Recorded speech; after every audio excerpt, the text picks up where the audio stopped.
I imagine that right now you're feeling a bit like Alice. Tumbling down the rabbit hole? You could say that. I can see it in your eyes. You have the look of a man who accepts what he sees because he's expecting to wake up.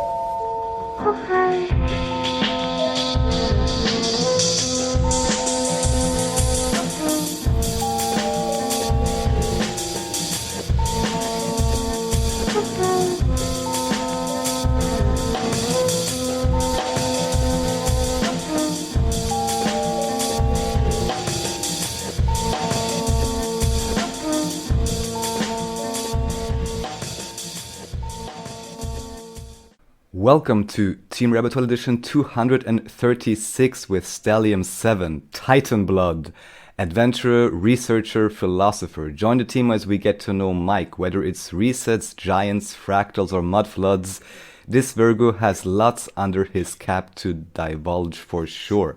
Welcome, Mike. Thank you. It's nice to be here. Yeah, it's a pleasure to meet you officially. It's one of these internet things where I think Raphael cross-pollinated with some other people like Rodrigo, turned on to you, and then he said, let's get you on. So here you is. Something we do at the beginning of these episodes is correspond the number, which in this case is 236. Is that right? Or what was it? Yes, here we are. Yeah, 236. Yeah. That reduces down to 11, which is 2, the High Priestess. I offer up the mysteries of life. The High Priestess is about trusting your intuition, listening to your inner guides, understanding yourself better, listening to the music of the universe, and allowing your creative ideas to germinate. Raphael, what card do you have?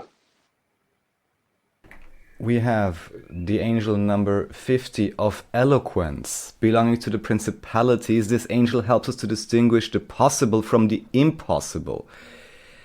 It is associated with the 8 of Wands. The affirmation goes, I will release procrastination and just begin. That's a good one.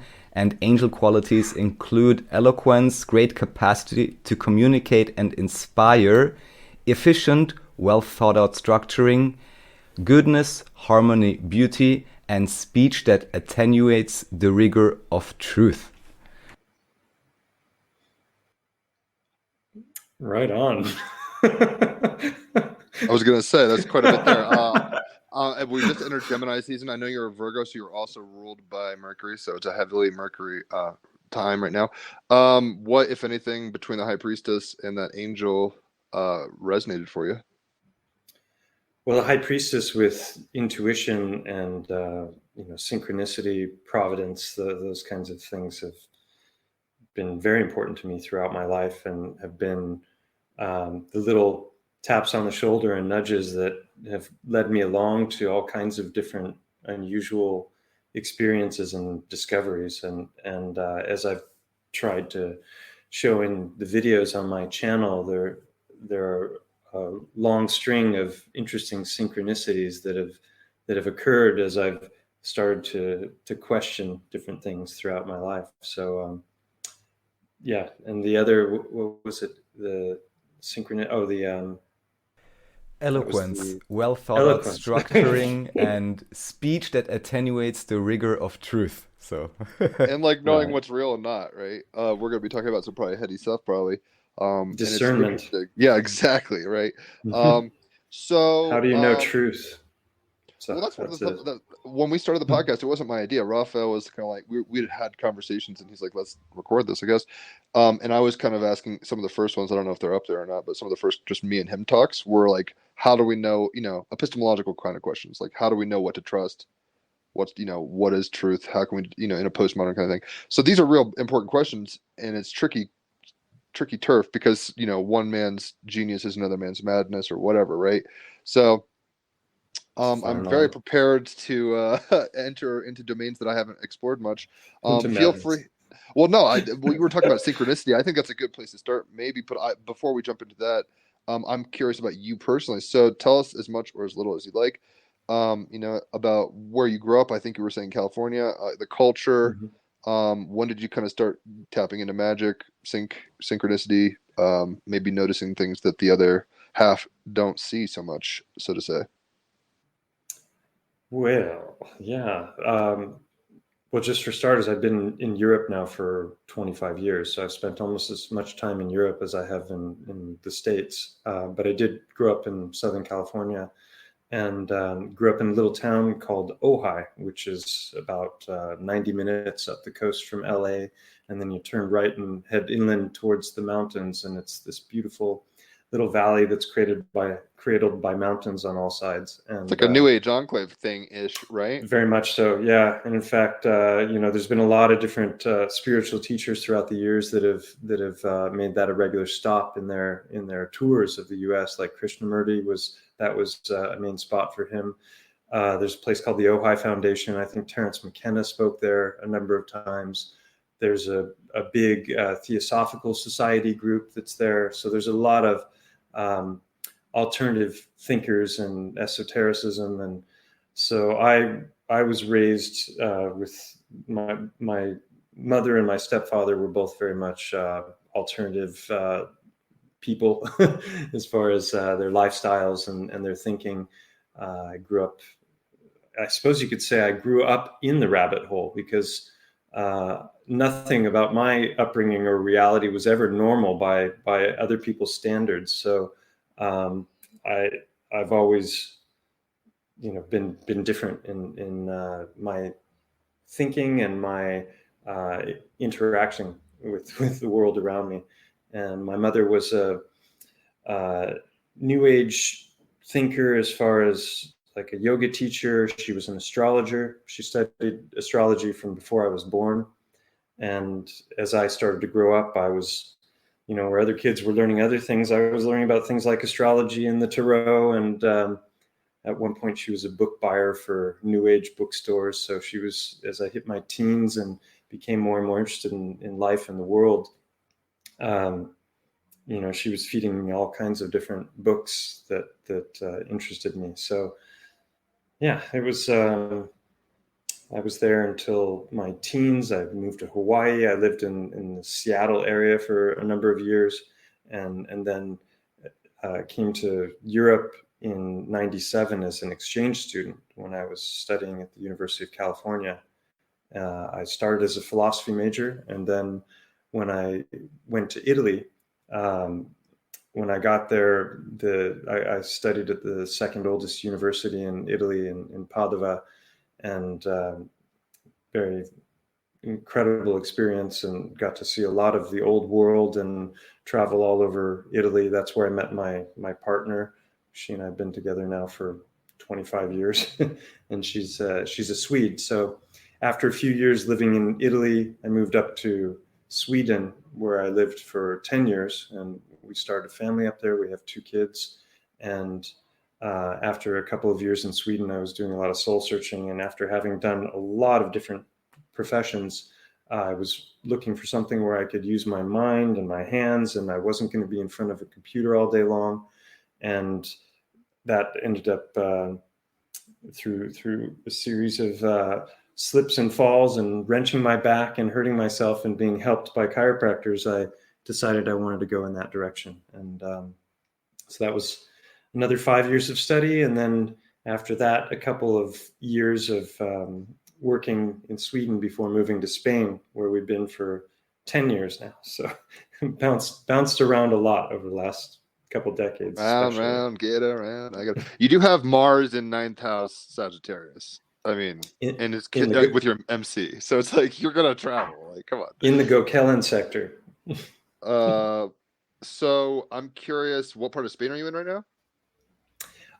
In the Costa Blanca region, basically like between Valencia and Alicante on the coast, on the Mediterranean side, about 5 hours south of Barcelona. Okay, cool. Yeah, it's a dope country, great people. I'm glad you've found your way, expatriated well. It seems like you haven't been living in a cardboard box. So good job. And I have lived in Hawaii and Oahu for a while, so island life, totally get it. But yeah, just looking at your charts, like, of course, you're going to be traveling a lot with Mars and Sag, 9th house. Right. So, in any event, just a couple things And about before your we past. started recording, you asked Yeah, me about the channel name Stellium. yeah, So exactly. you've seen my chart there. So You got a whole lot in Virgo, in seventh house Virgo. yeah, it's actually Depending on spread how. across 2 signs, but 5 planets in the 7th house, and 7 has always been my favorite number.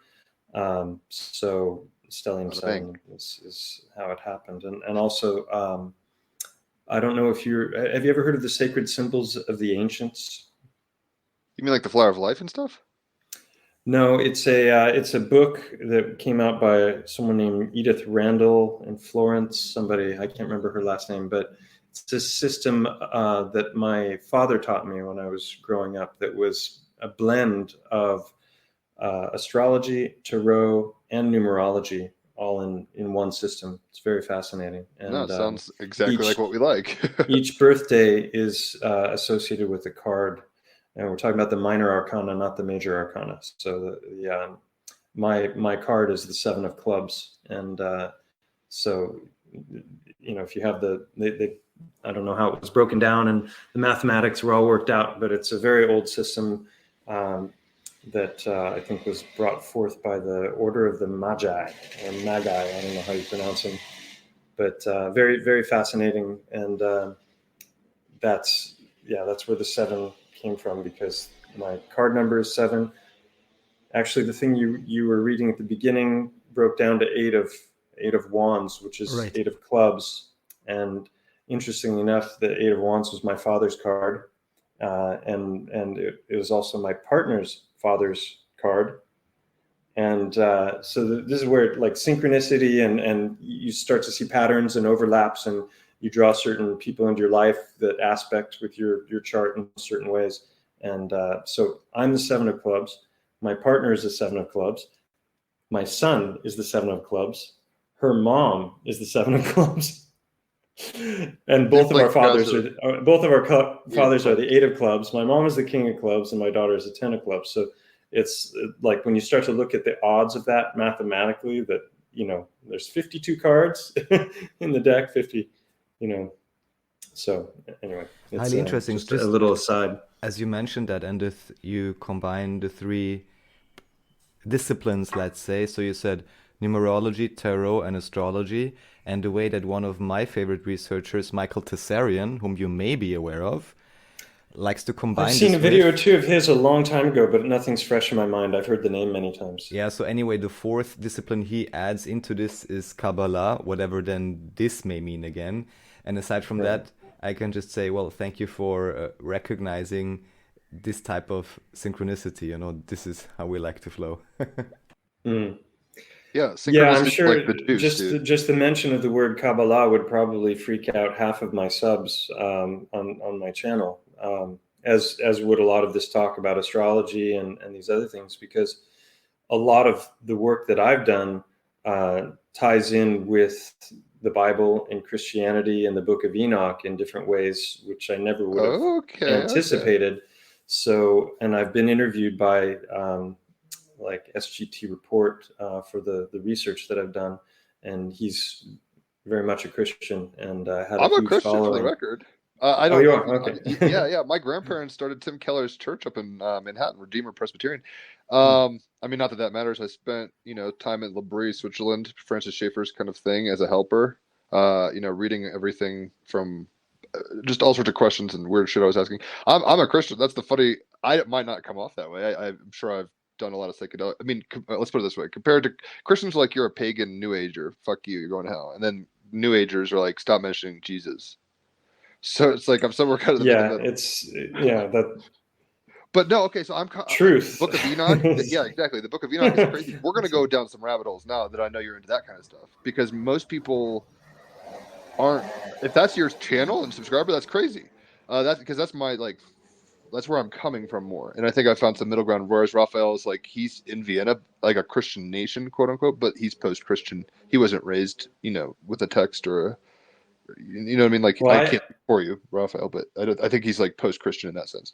So it's fascinating. I'm like, holy shit, that's what you guys are on? Word. Well, I'm not even baptized, if that counts. So here you go. Well, to some people that matters a lot. To me, it doesn't matter at all. But I actually did that in Hawaii as an adult on Easter, ironically, you'd find, because you've been in Hawaii. I was like, oh yeah, because the year before I had lost my virginity to a hooker in Hawaii on Easter night. It was a horrible, magical, synchronistic event. In any event, TMI Was it a about me. birthday present or did you pay? No, I paid. I was wasted. I was 25 and I was like, I'm a quarter of a century years old and I mean, it's complicated. I'm talking quite too much about myself. Sorry. But basically I was like, you know what? Like, I don't want to die a virgin. I didn't think I was going to die, but it's like, and ironically, you're into astrology. I have a Venus aspect going straight through Oahu. So it's not surprising I like became an addict there. I lost my virginity there. Excessive like life stuff, like, pleasure. In any event, enough about me. Let's talk about you. So you're growing up there. You float over to Europe. I mean, I want to touch on a lot of things. Have you been a Christian the whole time? Because I'm not a Christian. That's the that's thing fascinating. yeah, no, well, my grandmother, who I was extremely close with, she was a Christian throughout my whole upbringing, but she wasn't a Bible thumper and she wasn't trying to convert me to her faith. She just had a strong belief in God, always went to church and was a Bible believer her whole life. But she and my mom were oftentimes at odds because of very different worldviews. My mom, and as did I, was turned off very much by fundamentalism and when you start to dig into Christianity and Catholicism and the world history, as I got into my late teens and read more and more books, I started to realize that, wait a minute, people are like starting wars in Jesus's name. They didn't listen much to what he had to say, did they? So I was kind of turned off by organized religion in general, and I just couldn't for the life of me believe or imagine that the Bible was the work of God. It just seemed like a tool for tyrants and something that had undergone so many translations and manipulations down throughout history that you'd have to be a fool to like take it as the word of God and that it was this archaic text. And I had all kinds of ideas about cosmology and Big Bang and was into quantum physics and philosophy. And I always had really a syncretic approach to living because that's how I was raised. Both of my parents were followers of Indian gurus, different gurus, and owned a health food store in my hometown that also had a little vegetarian restaurant and a new age bookstore. That it was all this beautiful little place called Solar Winds, which is no longer there, but that was kind of an epic place back then.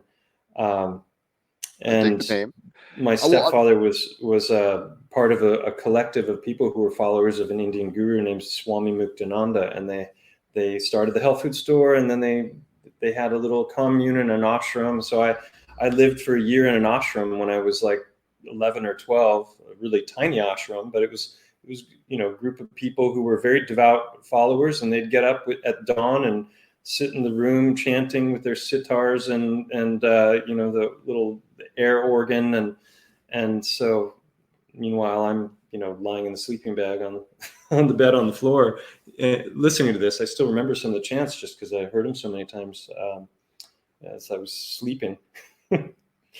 But so that was an unusual upbringing, and it really led me to kind of back away from anyone who was like fundamental and fundamentalists in their thinking, and this is the truth, this is the way, this is the one book, And, no, I totally concur. So what now it's all come full circle where I'm like, holy moly, maybe there's something to it all. Well, that's the mind fuck. Yeah, like there's sync heads who would get into aliens and stuff, and I'd start talking about Nephilim and fallen angels and stuff, and they didn't have any cultural context. That not that I think aliens have to be demons or fallen angels necessarily, but I'm like that's a potential in my book, I guess you could say. What's on your channel that's driving people toward you were saying half your followers are I guess you could say evangelical Christian or what? Yeah. What's the topic that is drawing them to you? Well, the research that I've done, really, it's like two different completely areas of research that intertwine, but they're completely separate discoveries. I started with one that was a crazy realization or epiphany that a mountain here in this region that I live in could potentially be a titan. It sounds absurd to people who aren't familiar with my work, or Well, don't overthink it. have studied geology and believe in the Big Bang and believe that we're on a 4 billion plus year old spinning planet, and they have a whole set of beliefs, and so something like titans couldn't possibly be true because, well, for one, gravity would cause them to collapse under their weight, and for the other is that well, we would see traces of them everywhere if that was true. Just like we would see, if the trees were these giant avatar-like trees, which a lot of people like to talk about now. So I never gave any of those ideas any thought or credence up until about 4 years ago, when I had a string of experiences that caused me to start questioning every aspect of reality. Because once you've been down enough different rabbit holes of different types and different completely seemingly unrelated subject matter, next thing you know, you start to find that they all kind of intertwine and weave together in a tapestry that is undeniable. And to somebody who hasn't done that work, you come off sounding like a crazed theorist, right? You got the corkboard behind you with all the push pins and the lines going between them and the bright red circles and it's like, this is how they present people who do this in the mainstream media and the movies, as people who can bend and warp reality through a trick of the mind so that anything can fit into their theory of all that is, no matter how absurd. And they're doing that Even through though mental gymnastics. that's exactly what it appears that, let's say, the controller side, let's say, is doing exactly that, especially with the current science and so on. That whatever, it's always Well, nice the term projection, conspiracy theorist, the term conspiracy theorist was coined and weaponized to do exactly that, to just pigeonhole and put somebody who's willing to question the unquestionables into a box, so that you no longer have to consider what they might say as having any relevance, because clearly they're nuts. Well, it's an effective tool, like divide and conquer. I've rebranded the term. I've said it now in a couple of interviews. I don't use that term anymore. I call them paying attentionists,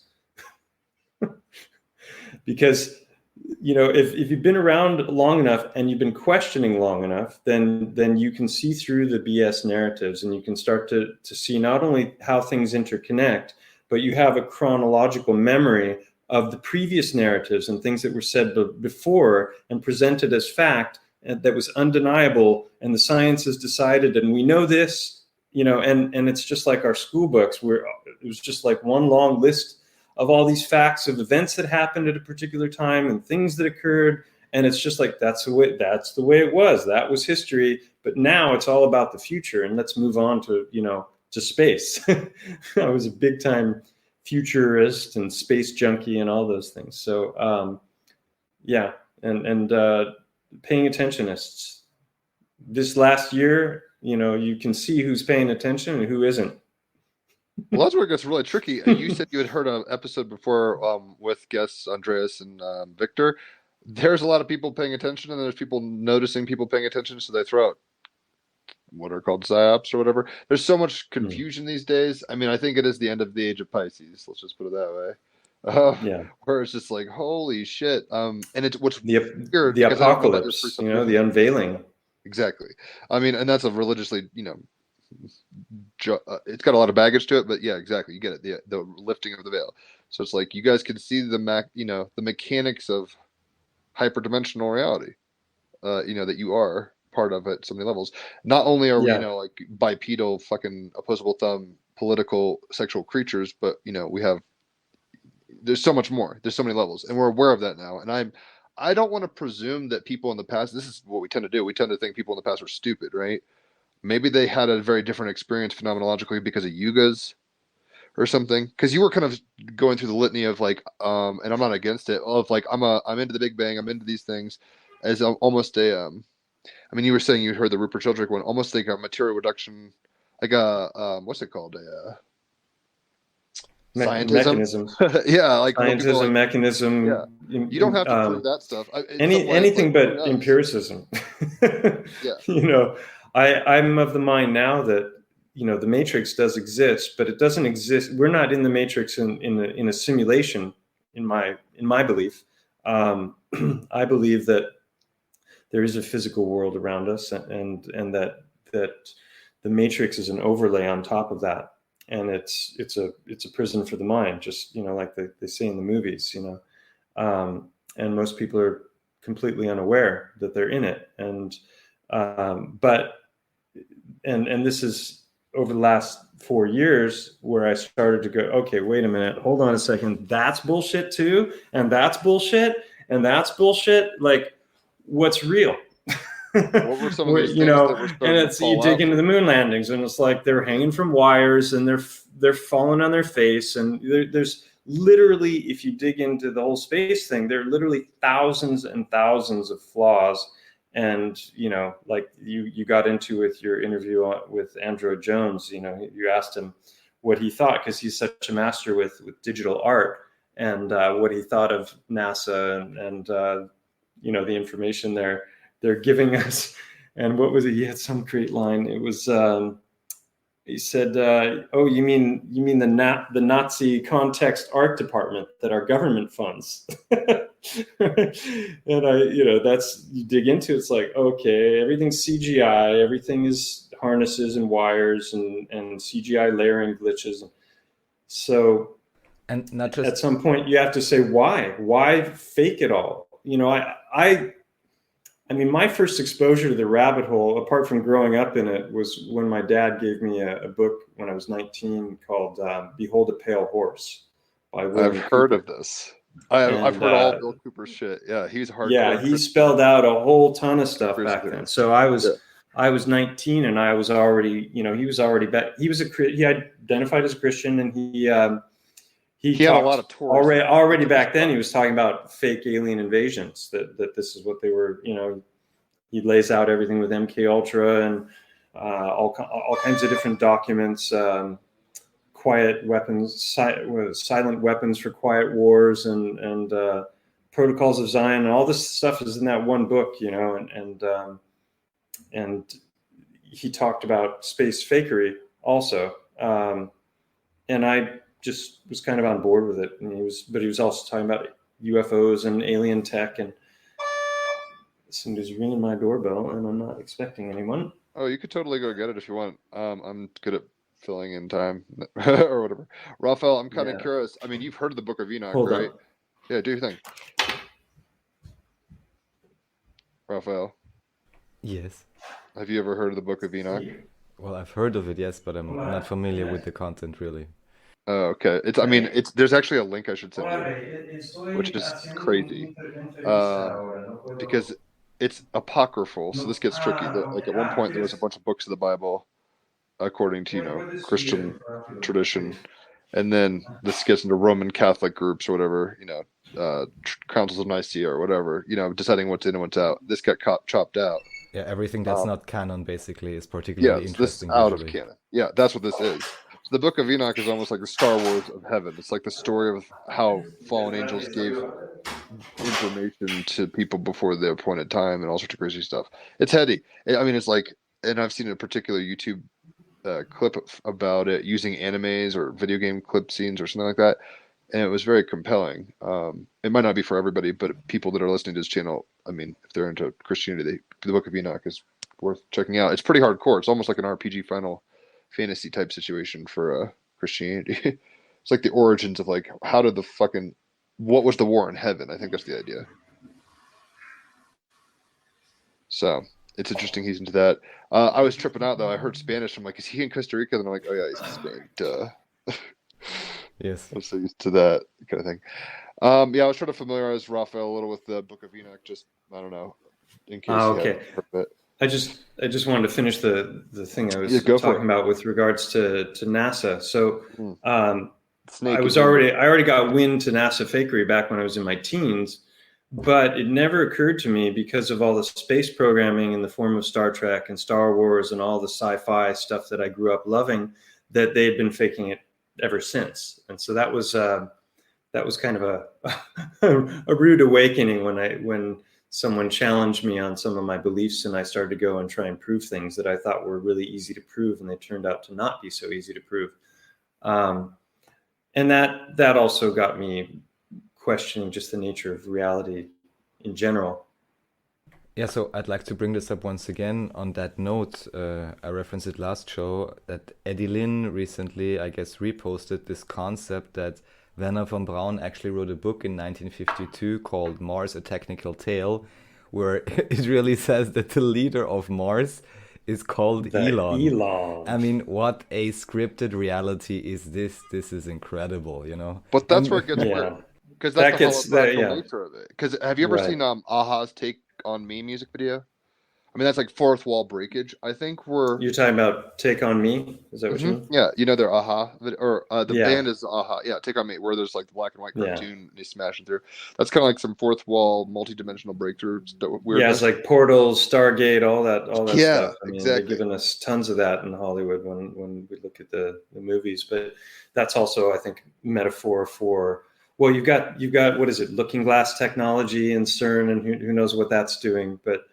Also psychedelics very much take you to other realms, and the people who try and kind of minimalize the importance of psychedelics, they tend to talk about it as just an epiphenomenon, just like consciousness, like it's an accident of the consciousness of a complex mechanistic system, and which it is at a level. We'll give them some credence. I'm not denying that. Well, clearly the molecules are altering brain function and the physiology in the body in ways that are leading to heightened perceptions and experiences that are way beyond anything you would normally have in everyday existence, unless you're a yogi who's been meditating for decades and can control your breath and all these things. But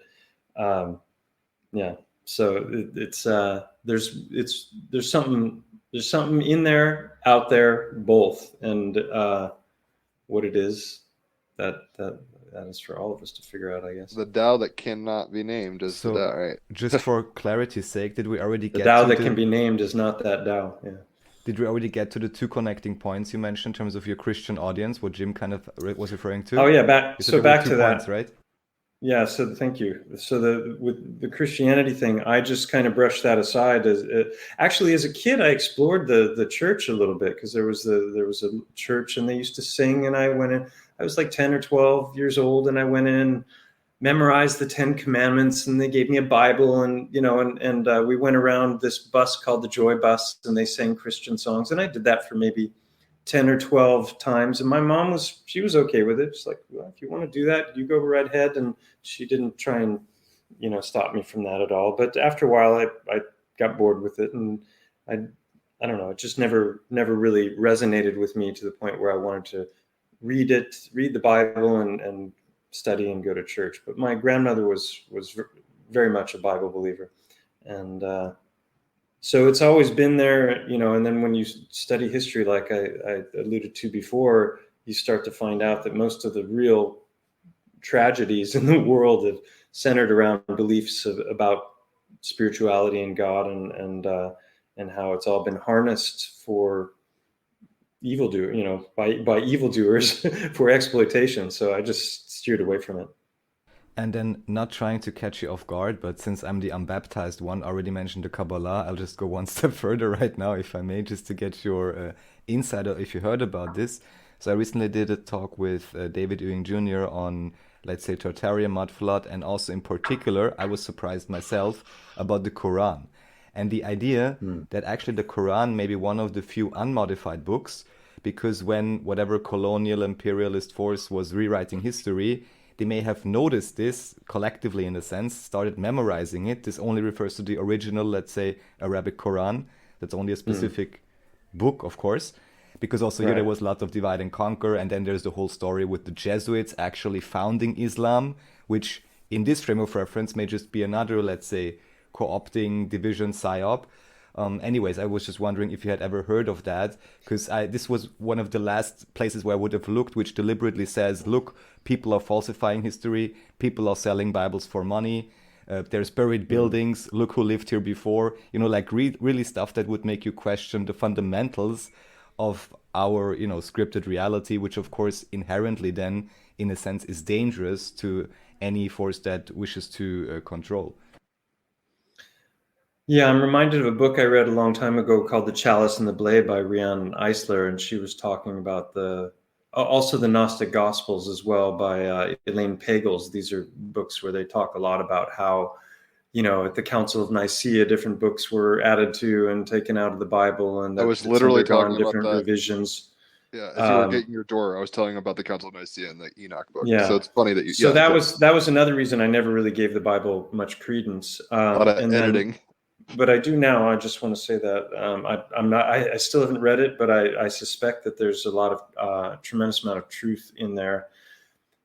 Another thing that you reminded me of was the works. When you were talking about the what was it, the Torah you mentioned? Well, Quran or Kabbalah, I mean, the any Quran, of those, okay. but Yeah, Quran now so particularly. Torah versus Quran. So the Quran,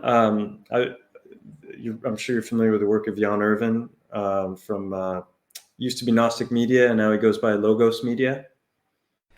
I'm sure I've seen something of him, but he's done some very interesting work on this subject where, whenever people want to talk badly about Islam or the Quran, there's a whole bunch of different phrases that reappear all over the internet of quotes from this text. And he started, because he's constantly doing research and going in to the primary sources for different information. He's looked a lot into psychedelics over the years. He's written books. He published John Allegro's book, The Sacred Mushroom, and he's interviewed everyone there was to interview within psychedelia, and he's had a lot of very interesting different directions that he's taken with his research, looking into secret societies and intelligence agencies and how that ties into the psychedelic community and to Silicon Valley and to the cutting edge of all of that, which is like the trance dance, Burning Man boom kind of festivals, which all weaves together in a tapestry of coincidences that are far too coincidental to be coincidence. Then just very briefly, because I have nowhere else to mention this, I've been to Boom Festival in 2018, and there a random individual, and I totally cannot verify this, somehow told me, yeah, this place got sold to Scientology or something like that, I mean, I had a great experience, yeah. The land Boom got sold? Maybe the land or something about it, and I was just like, this sounds really strange to me. And I mean, This is like the synchronicities are just stacking up here, because I was listening to this interview with Android Jones, and he talked about Boom as well. Did you meet him there? No, I didn't know. And I mean, because he was there, and he premiered Samsara, which is this incredible video that he did. Yeah, it's crazy. And then he also did like a fireside chat or a round table, and so he was one of the speakers at Boom, and I was also there. Oh, nice! In 2018. Yes. Nice. Yeah, and it's the only one of those things I've ever been to. I've never been to Burning Man, and I didn't even know about Burning Man back when I was there, and I wanted to. Once I found out about something like that, I was like, God, that sounds incredible, and I wanted to try it out. And I heard that Boom was the closest you could get to going to Burning Man. And there was an author named James Orrock who had written a book called Tryptamine Palace that a friend of mine introduced me to. And when I read that one, it kind of sparked a psychedelic renaissance for me, because I did a lot between my teens and 20s, and then I didn't do anything for like 10, 15 years, started a family, went to chiropractic college, and was living in a country where I didn't know anybody who was into any of that, and I wasn't going looking for it myself. So I had about a 15-year break from that, and then this friend talking about this book and me reading it just kind of sparked a renewed interest. And then I started listening to Lorenzo Haggerty's Psychedelic Salon and listening to loads of stuff from Terence McKenna, who I'd never run across until about 6-7 years ago. And I was listening to, he's definitely a trip. And listening to, I think the Psychedelic Salon podcast is up to like 600 or 700 podcasts, and they're dope. 150 or 200 of those are probably Terence McKenna. and that's where I heard the trialogues and a number of other things. So that it was something that I was very much interested in, the archaic revival, and I felt like the world is just kind of heading down this dead end direction, and if something doesn't turn around, well, what's that something going to be? And I thought that psychedelics were going to play a huge role in that, and there was a lot of good research coming out of places like Johns Hopkins and other reputable schools. And then you got Strassman with the DMT, the spirit molecule stuff. That was like the first time the US government had allowed research to be done on psychedelics, and he's doing it on DMT, and it's starting to become popularized. And Joe Rogan is there pumping, every episode talking about DMT and mushrooms and psychedelics in different ways. And that was before I awakened to how much of that whole community is intelligence and letter agencies and pushing agendas and actually, promoting pharmakeia, which the Bible specifically warns against, Ironically, in the Book of Enoch, it's saying fallen angels gave us these kind of psychedelics potentially, because it gets it quickly into presuppositions very quickly. If you're of the mind of a kind of a Darwinian model, the McKenna model looks great, right? Or 2001: A Space Odyssey. If you're absolutely, and then like, you've got stoned ape theory. You've got an incredibly plausible theory for how evolution really took place, even though Darwinian evolution to me is a crock of bull. That there are way too many missing links, and too many giant skeletons have been converted into dinosaurs. For my taste. That's my theory. It's like they go missing whenever they're found, thanks to the Smithsonian, and then all the top archaeological digs and sites are controlled by UNESCO and other agencies. So, there's a tight grip there. And when you look at academia and you see you've got, the Royal Society and the Nobel Society, and it's a nice old boys club there that decide what reality is for everybody. Indeed, and if it is true, then Ephesus was empty about 150 years ago, and now it's like the site for ancient discovery. So what was empty? Ephesus in Turkey, which is one of the main sites they use for like Greek or whatever ancient artifacts and so on. There's always exhibitions. The Book of Ephesians and so based off of Ephesus. And all I can say is I'm familiar with Çatal Hayuk and what's the other, Göbekli Tepe. Those are both in Turkey as well. Çatal Hayuk was already being talked about back by Rianne Eisler in the book I mentioned before, The Chalice and the Blade. And she's talking about these dichotomies between the hunter gatherer society, like the egalitarian people are cooperating and working with each other, versus the societies that are ruled by the blade, which are the conqueror societies. And that one of the things that they were noticing when they were looking at the really ancient structures, and they're talking about 12,000 years ago or so, was that there were no weapons, there were no walls around the cities. That came later. And so the assumption then is that they were peaceful, and she thinks that that's because they were more matriarchal. So those are different theories about it. But Çatal Hayuk also, or Göbekli Tepe, ties into the works of Graham Hancock, which was another deep rabbit hole for me. Those are probably my favorite Joe Rogan podcasts. Him with Graham Hancock and those are epic. And Randall Carlson. Yes. Yeah, and I read several books by Hancock, and one of the first ones I read was Supernatural, and that came around the same time I got this other book. What's that? I think, is that one of his newer books?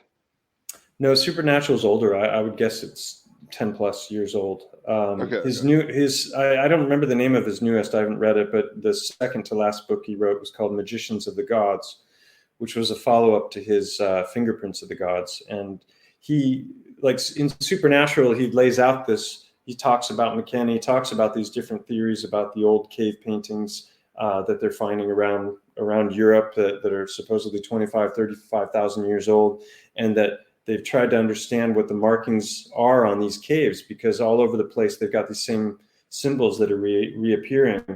And that ties into a neurological phenomenon of actual visual effects that people get when they're on different stages of psychedelics. So the idea being that humankind has evolved through our relationship to the entheogens and the psychedelic drugs.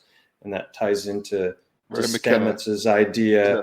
McKenna he's laying out that. And you got the whole panspermia thing where the idea is that the spores of mushrooms can percolate out through the atmosphere and into space, and then over hundreds of millions of years work their way to other planets and seed new locations with life. And this is so fascinating because Paul Stamets talks about the mycelial network can actually come from the ocean and creep up onto the land. So at a time when it's only volcanoes and there's no plant or vegetable life, the mycelium can take root on land. There's your missing and actually not decompose, but actually leach out the minerals that are in the different rock, the fundamental rock before there was any life, and then create the fruiting bodies of the mushrooms, which then decompose, and all of a sudden then you have your topsoil. So there's your opening to plant life. So they're all very interesting theories, but I no longer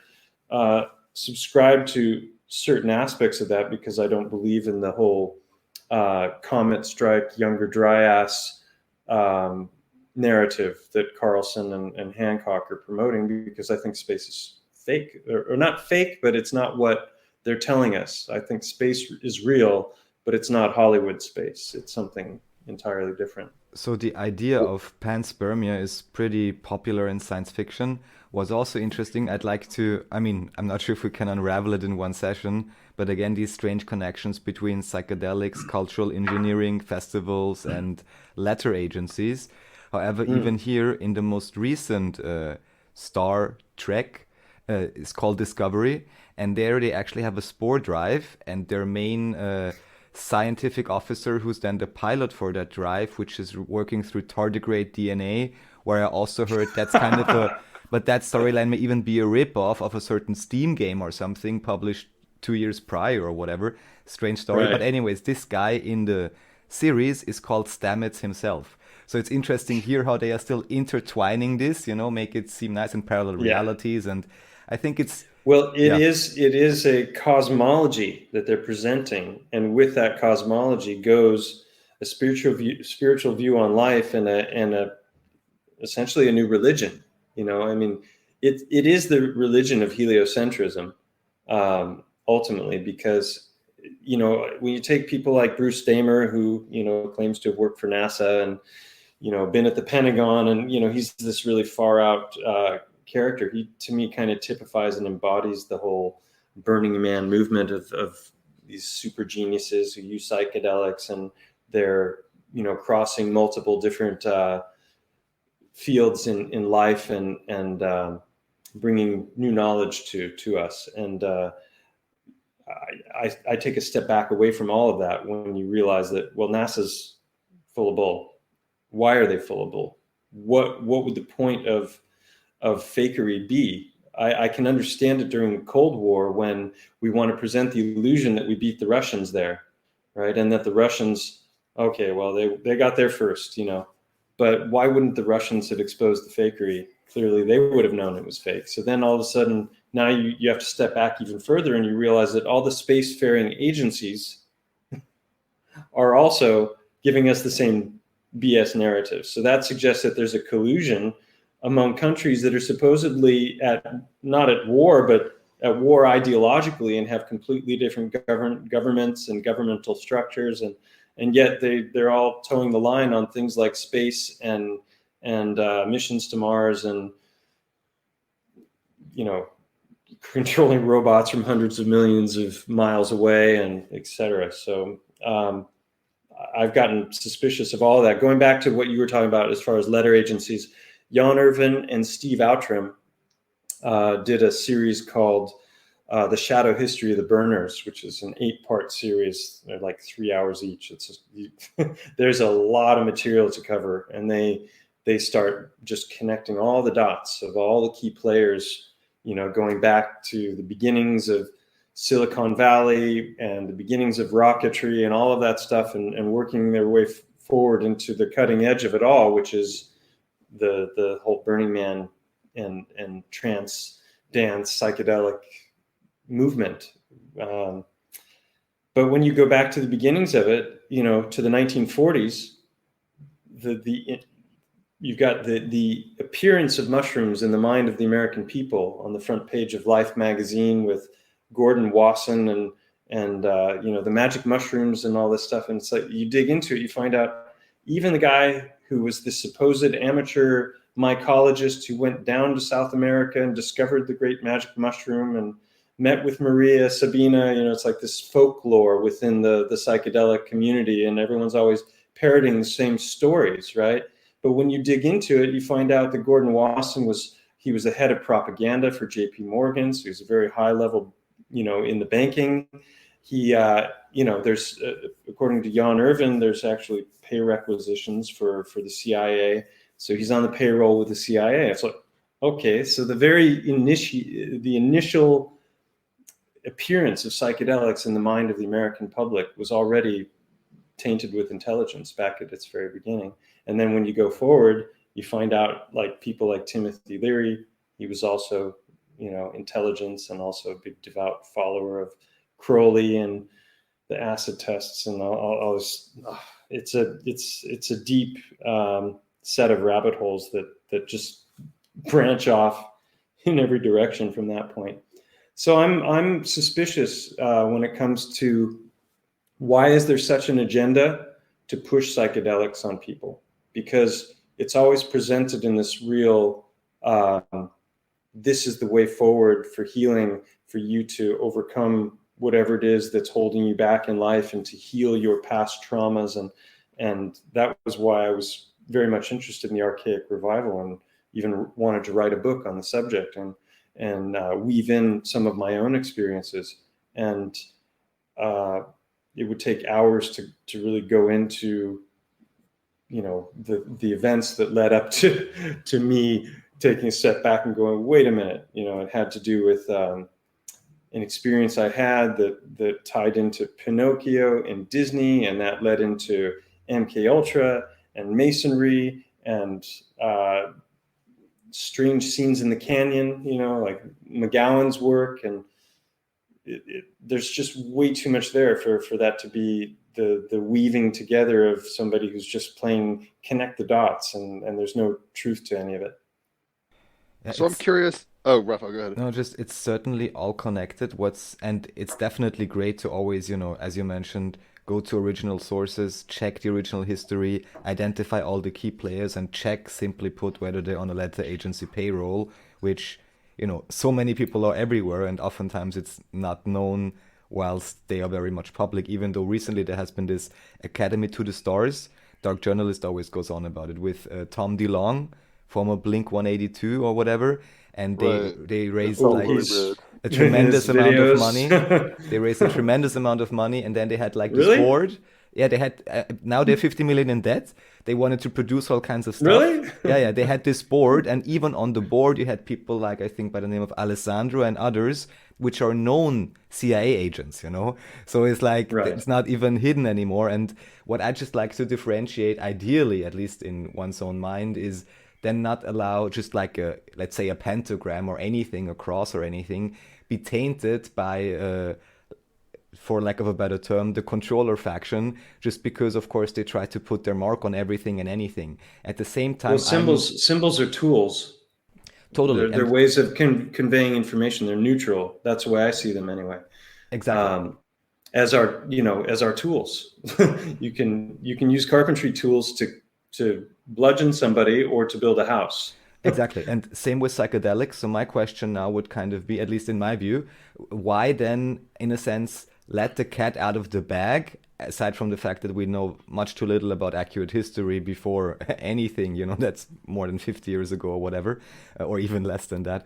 But why let the cat out of the bag, then kind of let Reagan come in, ban everything again, make a big war on drugs, still sell it. Well, anytime you may prohibit something, you're going to immediately draw all of the youth to it, which is exactly what they wanted to do.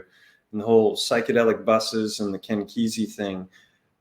No, I said buses, but it was, you know, the electric Kool-Aid acid test. I read that book when I was in my teens, early 20s, and it was one of those classics that you read, you know, along with the beatnik literature and Alan Watts, and you know, there's the whole set of books that were all tied into this time period and these kinds like of an things. Ojai initiation, I imagine.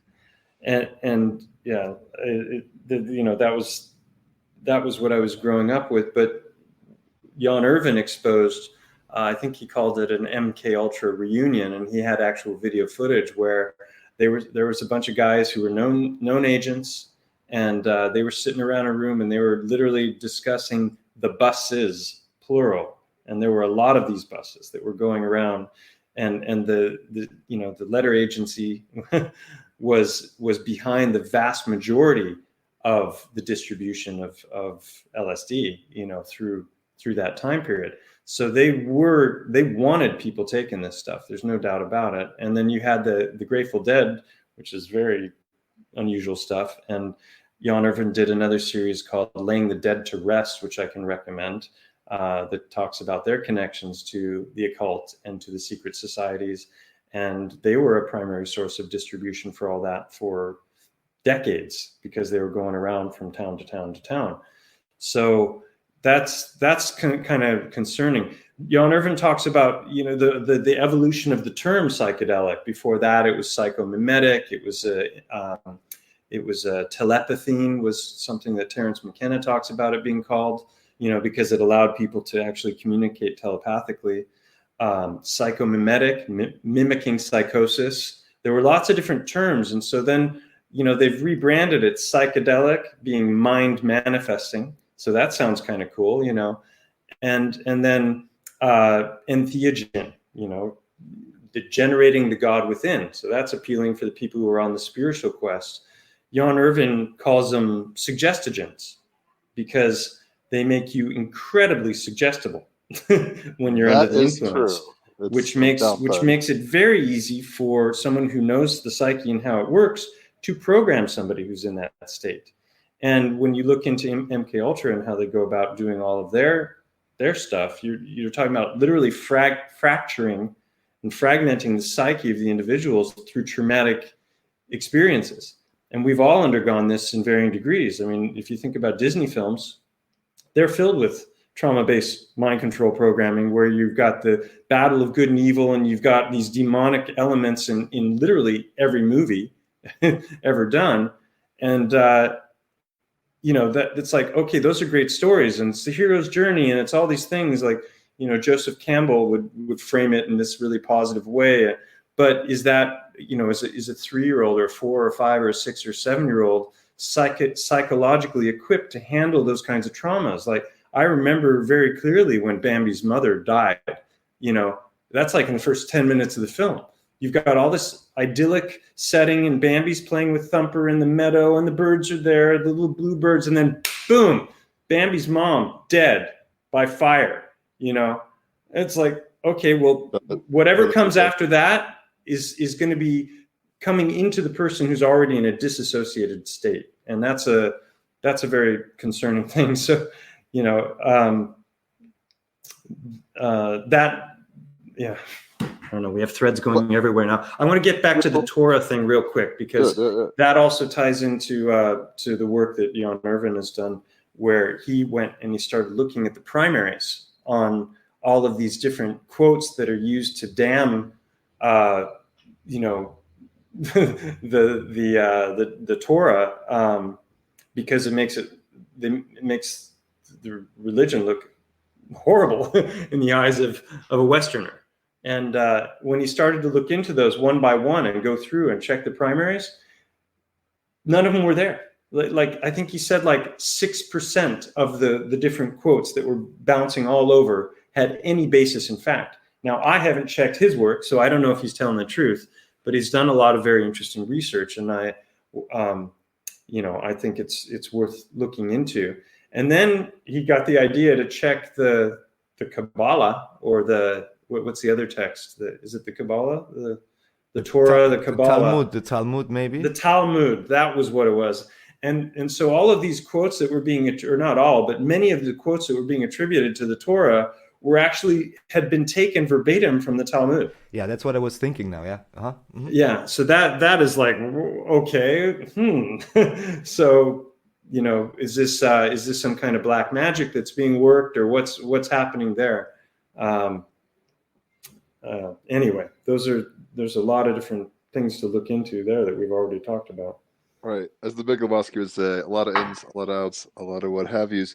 I'm kind of curious about your kind of ontological presuppositions at this point. I mean, you were saying that at one point you were very okay with certain things, like a younger Dryas kind of Graham Hancock approach or whatever.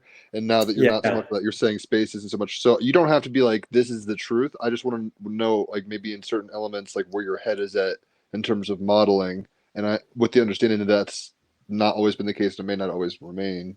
So you don't have to feel pigeonholed. Like if you're a flat earther now and you won't be, you know what I'm saying? Like, I don't care. I'm just kind of curious. Like, how are you viewing reality? Because sometimes I'm like, Raphael's he's turned me on to more new age monism, if you want to put it that way, where it's like in psychedelic experiences, minus any possible MK Ultra programming via cultural icons like McKenna and stuff. But personal, experiences have led me to see the holographic fractality of reality. I mean, you were talking about fractals. One of my first mushroom trips in high school, actually, I lost my mind and totally. It was kind of like an initiation, but like I wasn't ready, kind of thing, and had no one helping me. But I did a bunch of mushrooms, and I was like, oh shit, I see the fractal nature of reality. I wasn't really tripping face like visually. I just had the gnosis, right? I was like, oh yes, the Milky Way is your blood, is the sand and the beach, whatever. Right. And as above, so below, as within, so without. Right. And it's hard to, that's an ineffable quality of reality. But when you see it, even if only for a moment through the lens of a hallucinogen or whatever, it kind of leaves a mark on you. It irked me. Anyway, my point is, my worldview has changed. But sometimes I'm more optimistic. Sometimes I'm like, what the fuck is going on here? Where are you at now? I mean, it's been an interesting couple of years. I mean, astrologically, even speaking with the conjunctions and such, we're about to. We just entered Gemini season. Eclipse season is about to start with very soon. I'm 53, and I can tell you that my beliefs about the nature of reality on just about every level in the last 5 years have just undergone complete changes. Not just as a result of the research that I've done and the things that I presented, but looking into cosmology, looking into the nature of our realm, our world, finding that there were inconsistencies, many in the model that I grew up just taking for granted, because there's no way so many people could be in on it, and there's no way that they could have kept a secret for so long, and all these things that we think that are actually logical fallacies. It's an appeal to authority, appeal to groupthink. There's all and we just, through our hubris and our own personal ego, we come to the conclusion that we couldn't possibly be wrong about those things, because that would mean the vast majority of everybody is wrong about everything, and that couldn't possibly be true, because there's all those brilliant scientists out there that are looking through their telescopes and floating around on the ISS, with their live stream, and so when it's interesting, because I talked about all this kind of awakening to, wait a minute, when it comes to psychedelics and how they're pushed, why the push? What's the agenda? Why do they want people taking these things? Is it for the betterment of society and humanity? Well, if that's the case, then if you look into the electric Kool-Aid acid test, it was like the perfect scenario for a psychotic break. You get people who've never taken psychedelics, you give them 400 micrograms, which is like 4 hits of acid. You put them in a very public place with a lot of people, and with a band that's playing music that has 2 sets of drummers, and Jerry Garcia, in one video I saw of him, described it as the Ouroboros, where they'd get these circulating rhythms that were going around in a circle around the room in opposite directions. And then like this cacophonic music and things happening with strobe and everything. Well, maybe to an experienced psychonaut, but not to somebody who's never even the smoking weed, and they think they're going to go try this. And it's like, are you experienced? And you got it. And then when you dig into stuff like what's his name? the Doors, Jim Morrison, the His weird dad was scenes the in the Vietnam camera, War, all that. McGowan, Yeah. Admiral Byrd. There's all these tie-ins to intelligence agencies in the music industry as well, which is just Sure. So weird. hold on, just take a deep Mark breath. Devlin goes into that deep. Yeah. I'm curious because Virgos tend to do this. I have a friend, Corey Kaplan, who's been on a bunch. He's a Virgo. I'm looking at your chart. I mean, you've got Mercury in 8th fucking house. So it's like, you're very intense. It's opposite your Saturn in Aries 2nd house. So you're questioning the world seriously, quite frankly. And Pluto and Uranus are conjunct your sun. So you're here to like flip up the tables Jesus style, straight up, even if you don't believe in the guy. So, but I'm kind of curious. Okay, so this is where it gets funny to me because and this isn't like to be naive or blasé or any of that, whatever.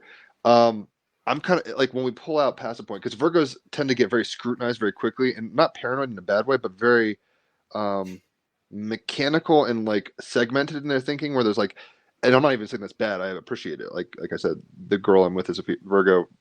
I'm not hating on Virgos. Point is, I'm kind of curious when you pull back. It's like, what's not programming? Like, there's no neutral place.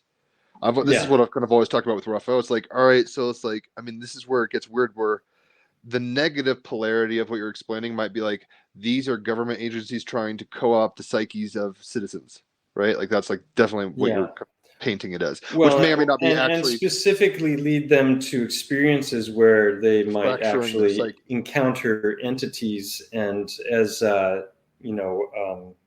Android Jones alluded to in his interview, he was talking about demonic possession. He was talking about.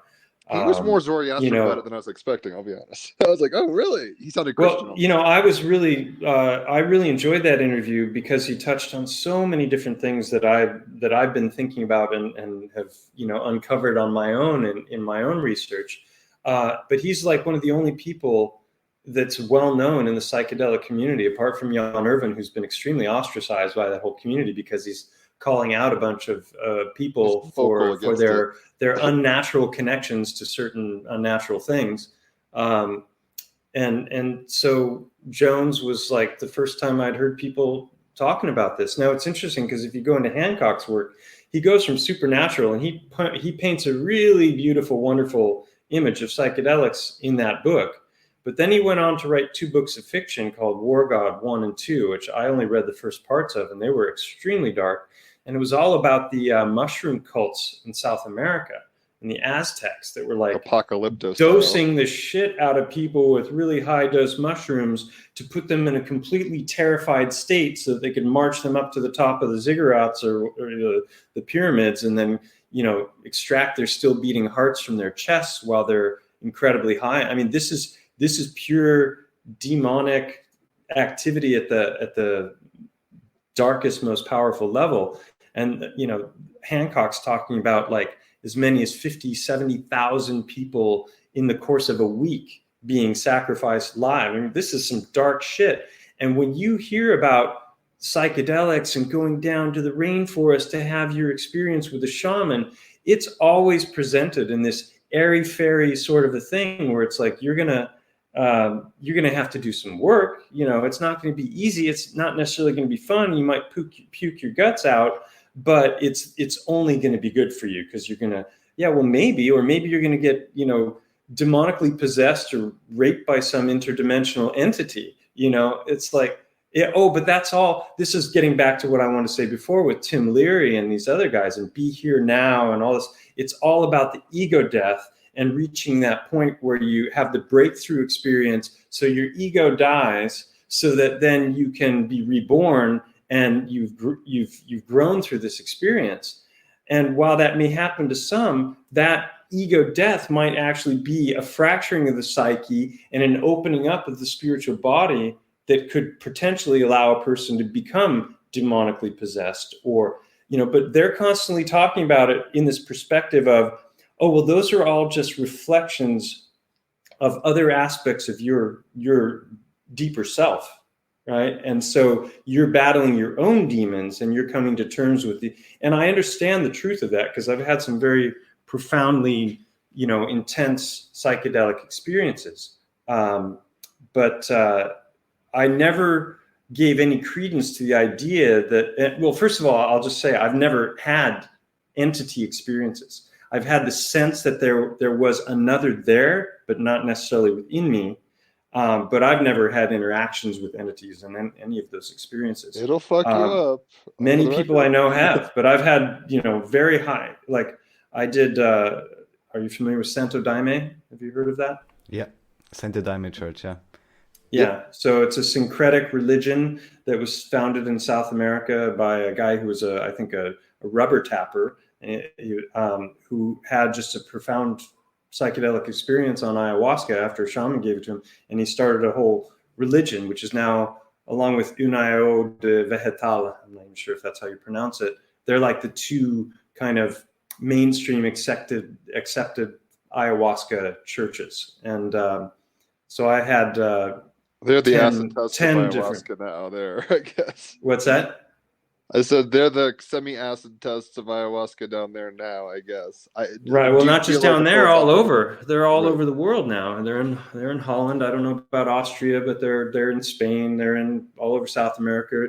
You've got states like Oregon that have completely legalized entheogenic use, and it's all within this ceremonial context. Well, my experiences from my 20s with psychedelics was always just, some of it, a lot of it was recreational also, but I went in from the beginning with the spiritual mindset after having already read a ton of books on the subject, and was very cautious. I never did anything until I was 19. I didn't even smoke pot until I was 19, because my mom was a meditator, and she was like, you can get there on the natch, as Terence McKenna used to say, through meditation, and then you don't risk, psychotic breaks or getting addicted to substances, and you can only reach these higher, levels of experience through the drug, rather than ever figuring out how to get there on your own. And so I don't know, I lost where I was going with that, but maybe allow me just to say, you mentioned about, demonic possession. Of course, that's a, let's say, topic and perspective unto itself. Also, the entire question, is reality really holographic? Are these aspects of yourself? The concept that I tend to agree with is like vibration to like vibration. What you put out is what you get back. So it very much, of course, depends. They then like to say set and setting, but also very much, of course, let's say the ideology, who you're with there, the shaman. And I was in a, I don't know if you call it facetious way or whatever, I was almost about to say, well, you don't, unfortunately, even need any interdimensional entities to come around and rape you. You may as well have, and I heard this too often, although I also have had, many great experiences, but simply with, I'm about to say, retarded shamans or whatever, or, people that just put themselves in a position and then act in a way where you're like, you've understood nothing, obviously. And those, of course, are not the people you would want to learn from or do any ceremony with, or who give you some other, or even, they tell you we do one ceremony and then they give you some acid on top you don't even know. All kinds of shit, that exists for sure. They have the idea that they're experts because they've gotten high a bunch of times, and they present themselves as such. And you compare that to somebody who's like trained to be a shaman in the rainforest and has done 10,000 trips in their life. They've spent as much time navigating those realms as they have in the physical concrete world. And so when I started to get wind to the idea that not everything was, shits and giggles and airy fairy when it came to the psychedelic push, because you've got, like I said, Johns Hopkins is coming out with stuff, and mushrooms are great for depression, and DMT is great for but there's a whole lot of pro CV research coming out of there as well, and when you look into who are some of the big names behind all of that, it's like doubling back on letter agencies once again, it would seem. So there's a whole lot of propaganda out there to be decoded and sorted out. I stepped away from it all 5 years ago, and I haven't gone back because I still haven't come to any kind of terms for myself about what, I don't know. After that, and after I had these experiences with Santo Daime, I went to 10 different ceremonies, and that I could write a book about those experiences. and this You particular probably segment of should, time. given your North Ode and Second House Aries. Like, you should document your adventure. I've already got a book title, and Yeah. I've got one book that's like 95% done, and it's with an editor that's from a previous chapter of life, which we'll go into on another visit. And once that one's done, then that'll free me up creatively to write the books that I really want to write, which are, though really this other one has just been like giving birth. It's been such a long, arduous process, but these others I think will write themselves because they're based on a lot of personal experience and stories that I want to tell. So I think it'll go a lot quicker. But right around the time I was having those Santo Daime experiences, I was also studying all this stuff, Graham Hancock stuff, and then started to get into or become more aware of the connection to letter agencies, and that was when my friend Alex started hitting me with challenges to my cosmological model as well, and he has a very interesting channel called Conspiracy Music Guru, and he's affectionately known as the Flat Earth Man. He's got So, this thing going. Flat Earth Man. what's that? So yeah, I'm just like, I've never heard of him. I'll have to check it out because I'm open-minded, but like McKenna said, You've don't never be heard of him? open-minded. Oh my God. Not off the top of my head, no. Okay. But I'm also not the guy to ask about. I mean, I don't know what SGTV is or whatever. And Raphael, you were saying like it's a big deal, and I'm like, that's cool.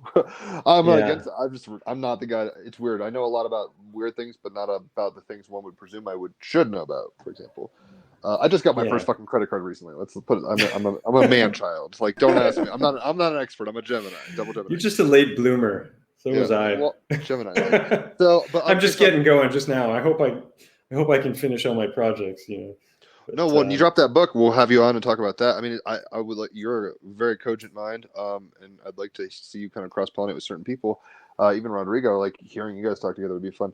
But what they did, not just once. They have huge shows. Many 4 times. hour. We got about 4 7 hours hours of video picture documentation. For sure. Yeah. It was like 3 weeks ago or something, wasn't it? Somewhere around there. I forgot how much spare time plays into listening to podcasts. When I was growing weed, I would turn on 2x. Yeah. Because you know how I started because Terrence McKenna is so hypnotic, but he's also really slow, and a lot of times he repeats himself. For the record. And so I was listening to a lot of McKenna there and hiking for a long time, and that's when I started going up to 1.5, and it stressed me out in the beginning. I was like, oh my God, it's too fast, and I'd forget to breathe, and then after a while I just got used to it, and then I could go up to 1.75, and if someone's a slow talker, I can do 2x. No problem, and you get through a lot more information that way. It's called machine elf mode. Like it's doable. That's actually a really good way. That's okay. So that's a good example. This is a weird segue, but what you just said is a good example of a life hack to cause your cognition to enhance some way. Now, your spirit, mind, body connection, that's a whole nother thing. But I'm wondering, so your negative polarity view of these lettered agencies, that these things kind of fraction the psyches of people and program them possibly for Luciferian agendas, who knows? That's one. I'm not saying that's not even happening. It's both and. It's not either or. I'm like, that is a level of it, but at the same time, one has to think these are also almost 2001 black obelisk or monolith or whatever, right? The monolith, like certain apes touch this thing and then they rock it to the next level. That's the whole McKenna Stone Ape thing in a way, which is also simultaneously happening, I feel. I mean, it seems like you have a very negative opinion on psychedelics, which I don't care. I mean, if you do, that's fine. I don't actually. It might sound like that. I some of the most profound learnings and incredible experiences I've ever had were under the influence of psychedelics.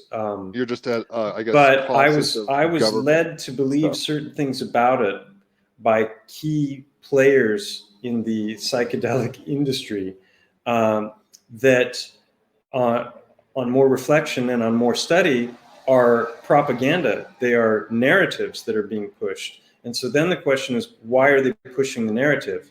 And why are they misrepresenting something? And why are they not showing the risks for what they really are? and where the, you know, it's all positive and it's all good. And if you have a problem, this is, you know, like the electric Kool-Aid acid tests, it was a, If you fail, you're closed-minded. Yeah, if you failed, it's like you just weren't, you You're not weren't cool, open-minded enough. You're not cool enough. You couldn't handle it. You just couldn't handle it. That's the problem, you know.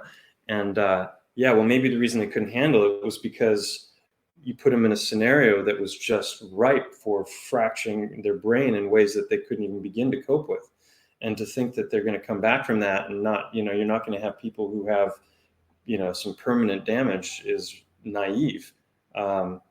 Set and setting, you said it before, that's everything.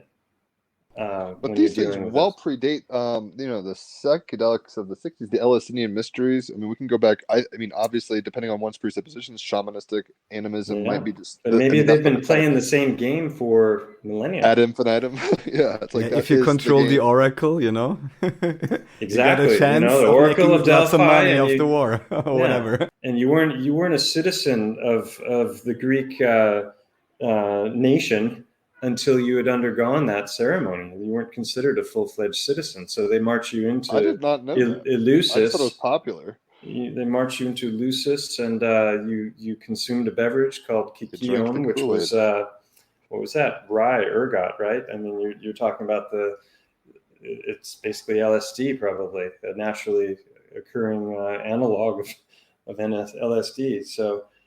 Yeah, I don't know. You can speculate a lot, but when you start to find out that there are a lot of people who are not necessarily telling the truth about themselves, there's a video out there that creeped me out of Timothy Leary. It's just a 2.5-minute video, and he's dressed like a Sith Lord, and he's looking super intense, and he's talking about how basically the greatest influence in his life was Aleister Crowley, and that he considered himself to be continuing the great works of Aleister Crowley. And it wasn't enough that he looks like a Sith Lord, but he's in this video, he's sitting in front of a painting behind him, which is Christ, Christ has horns, reptilian eyes, and the number 666 between the horns, right? Well, does it always have to be so? And this is the guy who was top? telling everybody to tune in, turn on, and drop out. And he was working for, you know, he was supposedly fired from Harvard, right, because of his LSD work, and so that tied into the whole, this is horrible stuff, and we've got to prohibit it and ban it, which then made it, of course, more appealing to the whole 60s Vietnam War protest. Fuck the establishment generation, which is, my mom is, you know, that's her whole age group now. I don't know. I'm just going on and on. Well, this is no, it's fine. I love it because this is where I get kind of curious about, like, where does this end in terms of the regression of. I mean, this gets into Nietzsche really quick, right? Where it's like, people are just willing to power and people are dominating. You know, there's a group that are willing to splatter your psyche and then tell you to drink Coke. Okay, now you have a generation of Coke drinkers. I mean, if I may just briefly try to reframe this, do we agree that psychedelics, for lack of a better term, you know, hallucinogen isn't much better probably, but that it's basically a technology and a tool, right? Yeah, it's like neutral. Suggestogens. Well, even that, but then the whole point would just be, as with any other technology or practice or anything, would just be to reclaim it and truly make it your own and not have somebody else, you know, basically program you with it, because the risk of what you mentioned in terms of dissociation 100% is given, you know, totally. At the same time, great integration and strengthening can also occur. And I can say I've witnessed both in a sense. Yeah. So, yeah. Well, going back to the obelisk in 2001, like, he touches the obelisk, he gets transported, he undergoes some kind of a evolution of consciousness as a result of that interaction. And then I think the next thing he does is bludgeon one of the other cavemen with a femur or something, right? So it's like you've got that initial... Well, you're conflating two things. So the guy at the end, okay. I mean, the opening scene, I've read the books too, so the books are really, really good. I'm just thinking of the movie. Okay. I'll just talk about the film, but it does a good depiction. So it starts off, the whole premise is like, look, here's the African plain, and an alien item which is interesting. And I've had like this triggered part of my like Gnostic breakdown in high school reading this book, because I was just like, oh my God, this gets into binary digital symbolism and minimalism and weird shit. Anyway, I don't need to get into this, but anyway, this black monolith comes onto the scene, and if you're an ape, you touch it, like you kick in. It's almost like a high frequency, low frequency thing. Like certain apes like would be like, oh my God, this hurts my ears, I'm going away. It's like, you don't get the candy. And if you stuck around and you enjoyed this, you are on track, son, to become whatever. And then this continues to project forward. So it's like, oh, we found a monolith on the moon. So the trajectory that was laid forth by the monkeys that touched the monolith originally on the Serengeti begat the offspring that are now on the moon. That's the end of that trajectory. Now they've touched again, it's shooting into Jupiter. That's the next evolution. So that's Jupiter and the beyond. I mean, I think that is kind of a journey we're on. And then it gets into. I think these are symbolic, metaphors. But I think the idea of them being on the moon and there being I think this is all part of the space narrative that, I mean, he perfected front screen projection with 2001, and then NASA borrowed the technology and then destroyed it because it's a painful process to rebuild. No, they didn't destroy it. They just kept using it and refining it and getting better and better and better at it, and build their buoyancy pools and so I think this gets back to something you were talking about before, Raphael, that came into my mind. I don't remember what you were talking about, but I think of where we are as an energy extraction matrix of, on one level, and you like the trick is to figure out how not to be extracted from, which requires knowledge and discernment.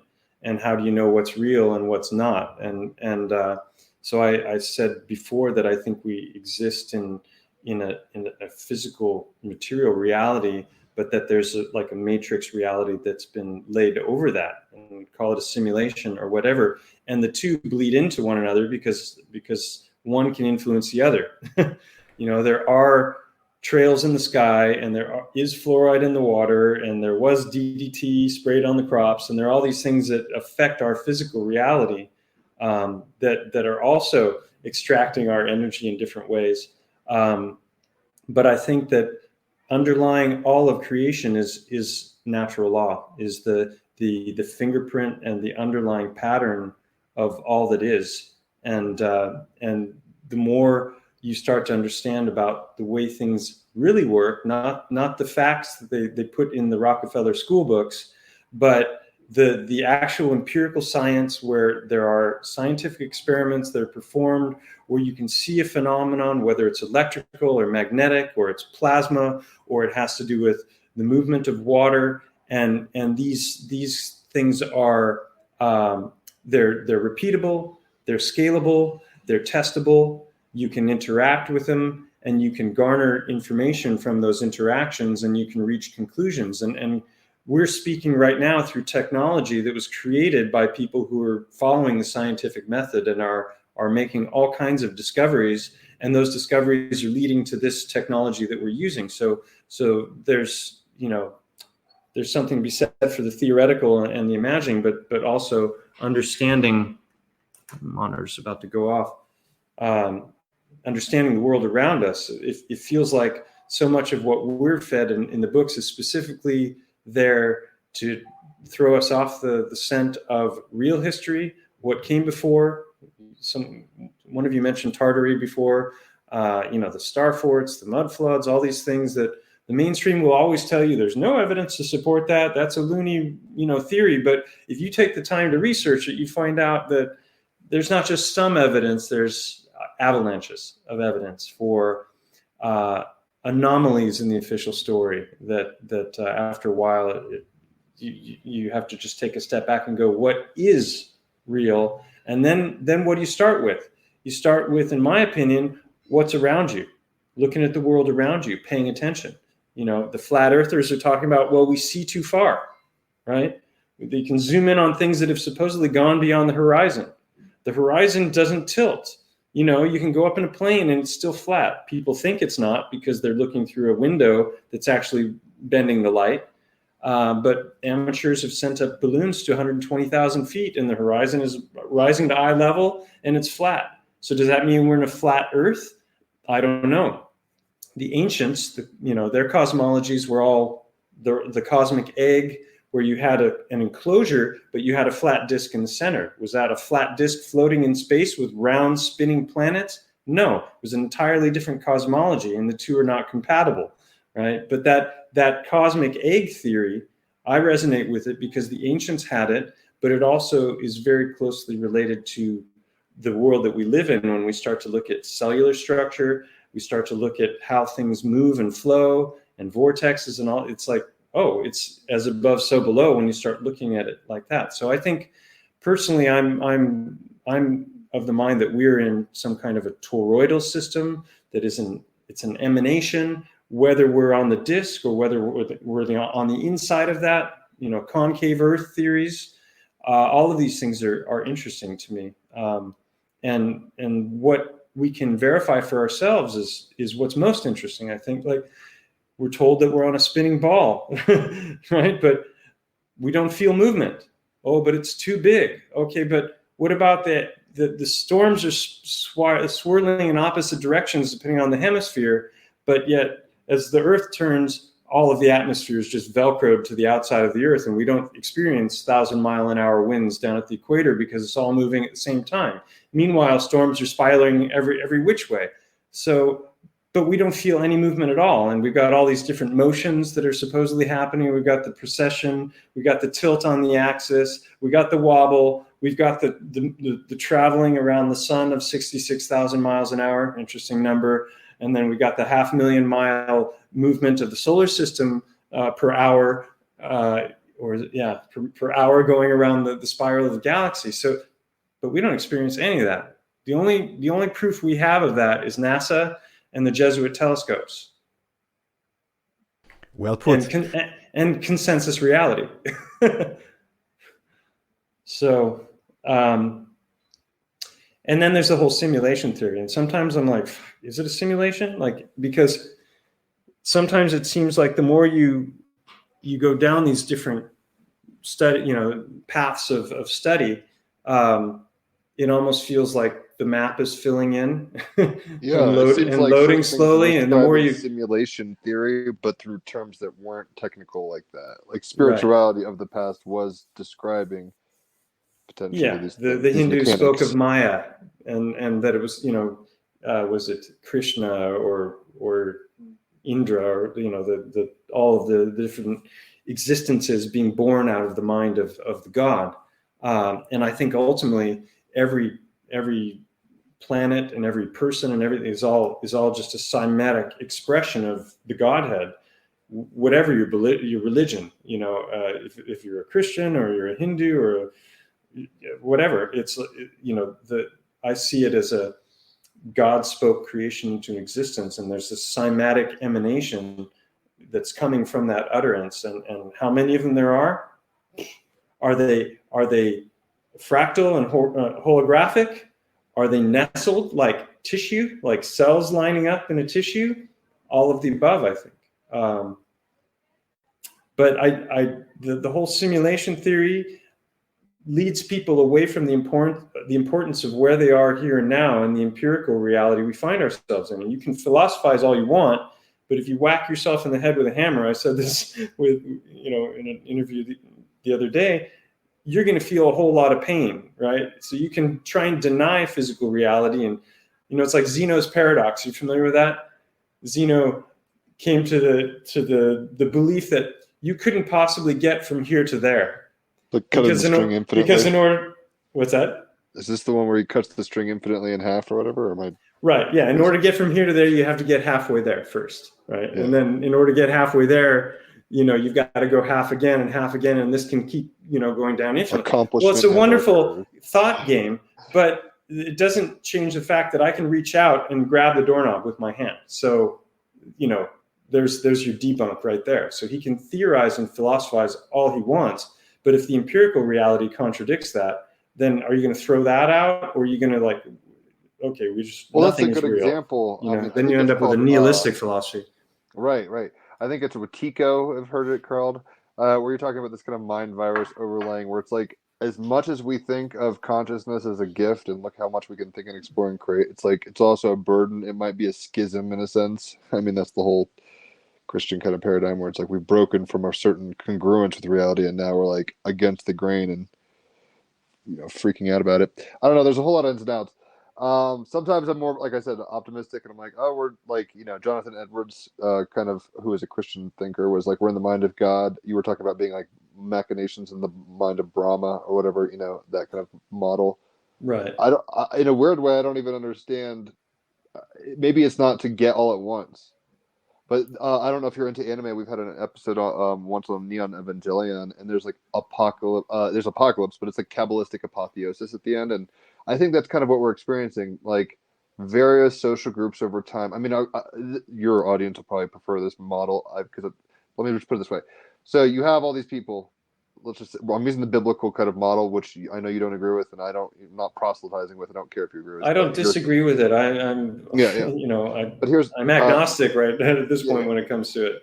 You could see this actually well articulated in Waking Life. There's a good kind of having situation being expressed, but I thought of it in this model before, so I'll just say it again. So you have this situation where it's like, oh look, 0 point Abrahamic covenant happens, and after that it evolves to a point where that's ossified. So you have to have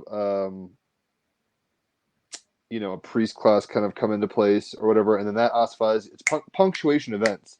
I mean, when we're talking about, and then Jesus comes, and now look at Christians, you're like, they're terrible. It's like, yeah, because we need like a Holy Spirit renovation, and that doesn't have to be Baptist, who's been baptized,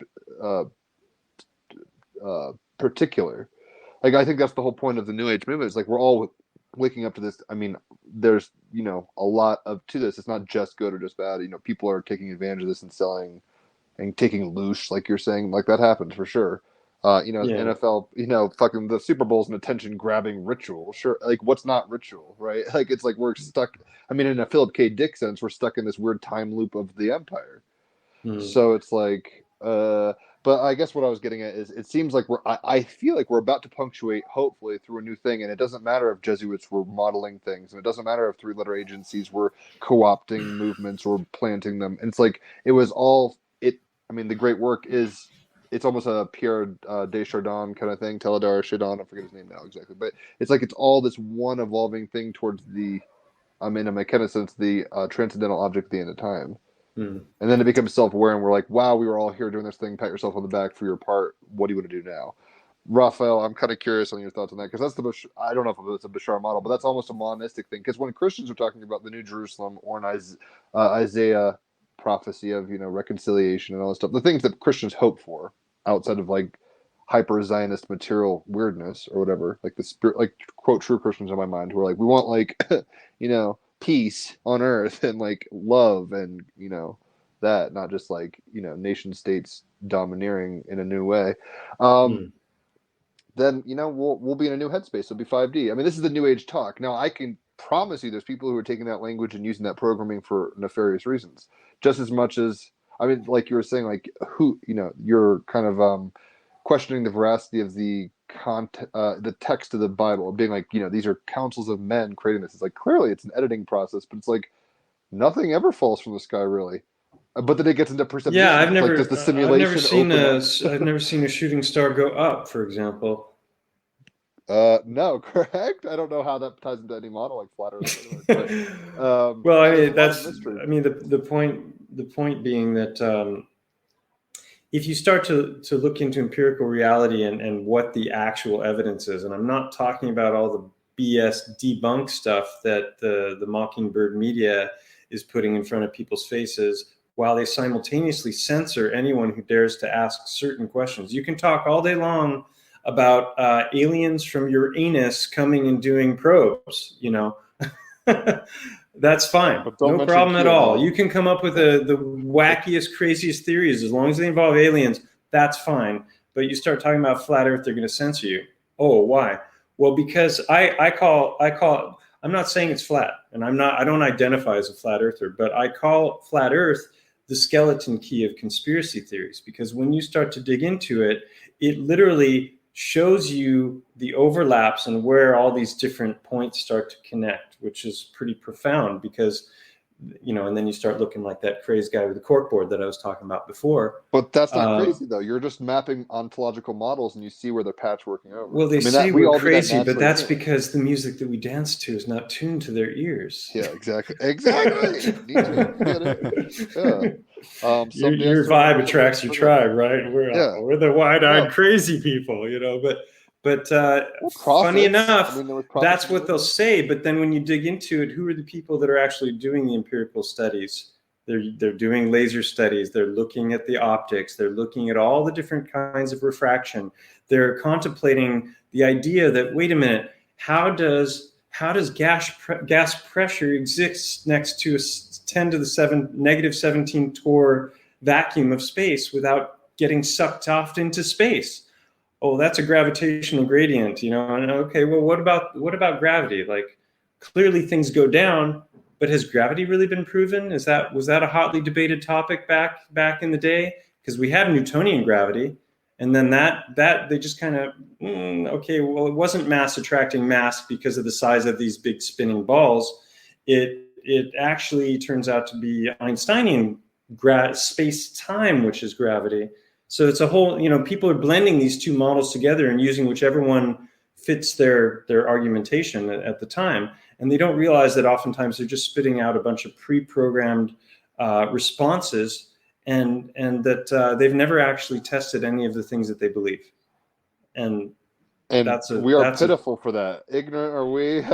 And forgive them for they do not know. I mean, that's the situation we find ourselves in, I feel. Well, ignorant until you look for yourself. So just allow me to shout out to Globebusters and also kind of underline what you mentioned, because as this is also my experience from the podcasts and shows I've listened to, is that those that are oftentimes mocked, let's say, as flat earthers without any, since even though nobody, as I understand, within that community believes it's a flying pizza disc, so just by the way, but they actually did studies. It's sophistry. They misrepresent the argument. They strawman it, so they don't actually go and show scientifically what they claim is fact.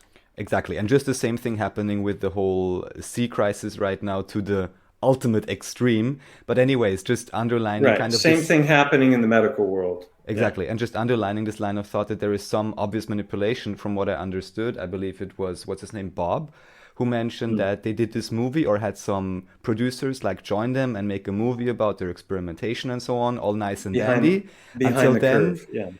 Exactly. Until then, suddenly, after it was already done, it got sold off to Netflix. They put a huge spin on it just to make fun of it, and so everyone, can have a laugh without actually, looking at it actually at all, So and so Bob became the scapegoat for the entire flat Earth community.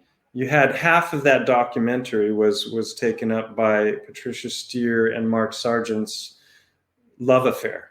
Like who cares? Let's go into the science. Let's go into the real salient arguments that the flat earthers are presenting and show why they're all false, right? If you're gonna ultimately debunk the whole thing. So they tried to present that as an impartial analysis of the flat earth community, but it was really a hit piece, and it was a sophisticated hit piece. And I think the person who's gone through that the best is actually Rodrigo Ferrari Nunes, because he did a 3.5-hour analysis. This is a man who's got published scientific papers. He's a PhD in anthropology, and he started to study the flat earth movement from an anthropological perspective, and went in and started looking at the arguments and looking at people were saying and interviewing a lot of the biggest names in the community. And so when that came out, he was just like, this is utter bunk. It's clear that this is a smear campaign, but they're trying to present it as something else, and when you see the flat earther talking, the camera's slightly out of focus and moving, but when it's one of the experts talking, it's high definition, nice lighting with a nice sophisticated looking background behind them, and they're misrepresenting the testing that was happening. And then there was this thing with the ring laser gyro, and they started claiming after the fact that Bob Nodell had proved the spin of the Earth with his ring laser gyro. Right. Oh, right, which makes the flat earthers look like real idiots. Except, wait a minute, nobody's ever actually proven the spin of the Earth. And if Bob Nodell actually had, then he should be, lined up for a Nobel Prize because he's done something scientifically that nobody's ever done. But the ridiculous thing is that he wasn't even the one who had the gyro or did the experiment in the first place. So they caught him on camera, and it's like this little hidden camera, and that was the big reveal, that and Jaren's botched experiment towards the end, which had everything to do with the fact that they went out on a really hot day where there's a lot of evaporation, a lot of moisture in the air that was creating the greatest amount of atmospheric occlusion that you could ask for, which is exactly what Netflix wanted, because they wanted to misrepresent the test. And they never covered the fact that he went back later during the winter when it was like cold, cold conditions, and got a completely different result. So it's been the same thing every step of the way. And the reason I know a lot about this community is because, like I said, my friend, a good friend, is Conspiracy Music Guru, who's a musician. He's a comedian, and he's hilarious. You said, Jim, you haven't, you're not familiar with him, but you might have seen videos of his that and not realize that you were seeing them. I'll totally check it out. I'll let you explore it. But yeah. He was invited over to Denver in 2018, I think.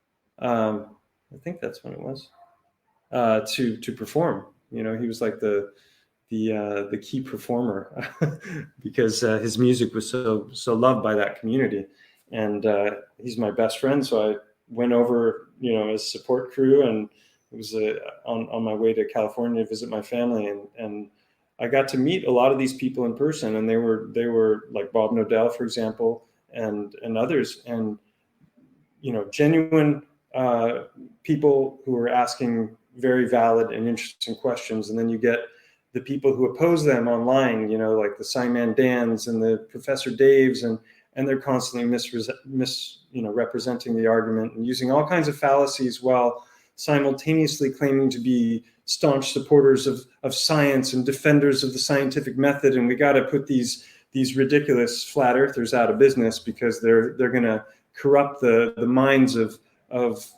innocent, naive people and get them believing the most ridiculous thing that you could possibly believe. Projection. Yeah, I was about to say that's the really, because this gets really quickly. Yeah, hypocrisy much.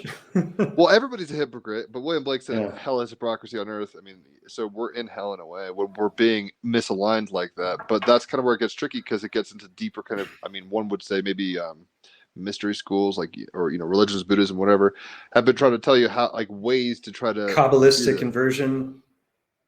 Anything, but then these might be psyops too. So it's like, it's tricky, because in doing Gene Keys, we've had Richard Rudd on. He did the Gene Keys, and which is kind of a system. I mean, what's not a system, right? But he's also a Virgo, actually. Stellium, also, you'd appreciate him.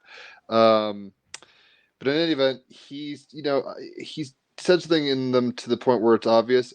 It's the cliche of, like, all the roads lead to this place, and I don't want to be that universalist where I'm like, it's all relative, it doesn't matter. I think it probably ultimately is, but in some weird way, it's like somebody's nirvana is going to come through drinking the shit ton of out of, like, alcohol. Somebody's going to, like, do acid and get it. Somebody's going to be a staunch, somebody's going to be a Bacchus. Type. Somebody's going to be a Pan. Exactly. Somebody's going to be. And it's weird, because I think ultimately, I think we're going to laugh one day and be like, we had so much more control. I don't know, because the way you're painting it makes, that's how, I'm not saying I'm past it. I think I was more prone towards fearful isn't even the right word, just like worried, like I'm like, oh my god, all this stuff. And Raphael has actually very much helped me kind of come to a place, and if it's like an opiate for my psyche, that's fine, it is what it is. But it's like, at levels, like, there's karma, and there's things playing out that we can't understand, that are not geopolitically driven, or not scarcity resource driven, or are not racially driven. Anyway, it's a lot more unified than we think. And then we pay attention to the details. It's kind of like tripping, it's like it's all happening at once, and it's like, what are you focusing on? Well, I would like to mention, though, at the same time, what I always like to harp on in parallel, let's say, just all the things that you mentioned, Mike, in terms of, I think it's super relevant to be aware of all of those psyops and be aware of who's playing what side, who's coming along with what agenda, even though it may ultimately, in my view at least, still be a hologram in the game, and ultimately everything being made out of the body of the one creator itself. So therefore, all the separation is just, the game we're playing. However, still, even within that framework, I totally want to weed out, let's say, all the bad apples, by the fruits you shall know them. Because then we can we can just even fun. just enjoy this plane of existence, without having all these, whatever you want to call them, psychic vampires or whatever, trying to siphon off your energy, and the controller factor trying to program you and all of that. And it certainly seems, maybe also with the overdrive we've gone into, and maybe be curious to see what you think about this, Mike, just like Jim said, that we may be at some sort of a punctuation point event.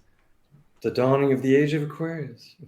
Yeah, well, yeah, but what's the alternative, Yeah, better a dawning of an age of Aquarius than, I don't know, whatever this crazy world seems to be heading towards. Well, I mean, this gets back into what I was talking about before, I think, with discernment. And in order to make good decisions and not, go down paths that are going to lead you astray, you have to study a lot, and you have to learn how to recognize fallacies. We're not taught logic in school. Why do you think? Maybe they don't want us to know logic.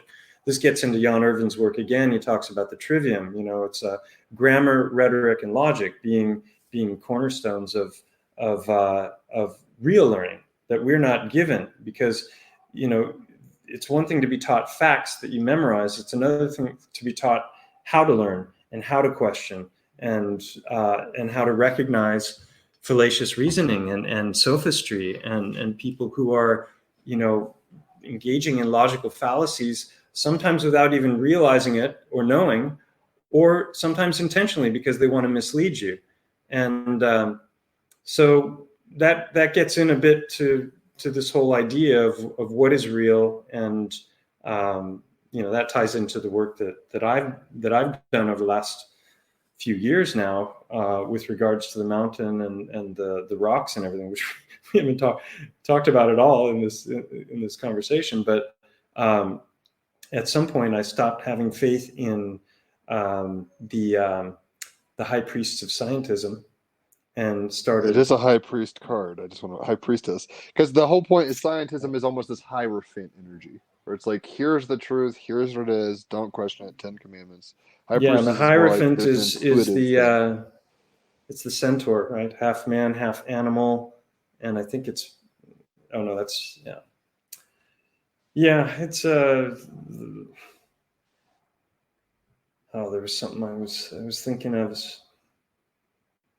I would love to hear you and Rodrigo. I totally fucked you up.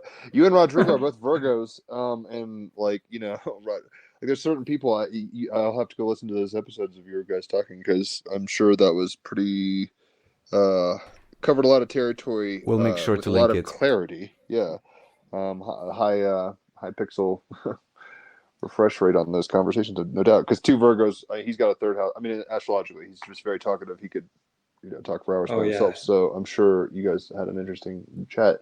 Well, so I met him first in Barcelona in person, and Alex was invited to a flat Earth convention there, and it's only a 5-hour drive. So we went up the coast, and he performed a couple of songs at the end of this weekend, and Rodrigo was there, and we hit it off right away and started talking about all kinds of stuff. And he has a very broad knowledge base with all of his academic study, but also his personal interests. And so when he started to hear about the work that I'd done on the mountain, that was really mind-blowing. You guys were talking about Book of Enoch earlier, and you've mentioned giants several times, but the Book of Enoch specifically mentions titans, and it actually spells out the size of the titans, 3,000 ells, and that comes to roughly about a mile high. Creatures that were a mile high in this book, which was referenced in the Bible. So it's from the same time period. Whether or not they're both manipulated texts and they're there to mislead, I don't know. But this is something that I didn't even know about until I started to look into this subject more. And Rodrigo found it very interesting from the beginning, because he was familiar with the work, or not the work, but the tales of the Salish Indians in North America, who are this tribe that discusses what are known as the transformer stones. I think I'm ODing on the yerba mate. I need to get some regular water. So the transformer stones are these beings that can turn into stone and then turn back into moving beings. And this is a tradition that they have, and there are certain places that are known as sacred sites. And so Rodrigo was familiar with this, and I hadn't heard of it. So when he saw the work that I was doing on the mountain, he was like totally blown away, because I approached it following the scientific method as best I could, because I knew from the beginning, when I first started to wake up to what I was seeing and finding. Do you even know what I'm talking about right now, Jim? Much less so than I probably should. Okay, so we've done a good job of avoiding the primer. If you want to go into this now, we're dancing around the whole. So why is this guy even on your show? No, cool. Who is he? Here we are. So when I started to question the nature of our physical reality more than I ever had, because I started to realize that some of the fundamental premises about the nature of our physical reality were built as a house of cards, that was when I was like, okay, well then what is real, and what is the real scenario here? And initially there were a lot of things in the whole flat earth movement that made a lot of sense to me. And the more I tried to debunk it, the deeper into it I got, because the evidence that I was turning to try and throw it out was hogwash. And so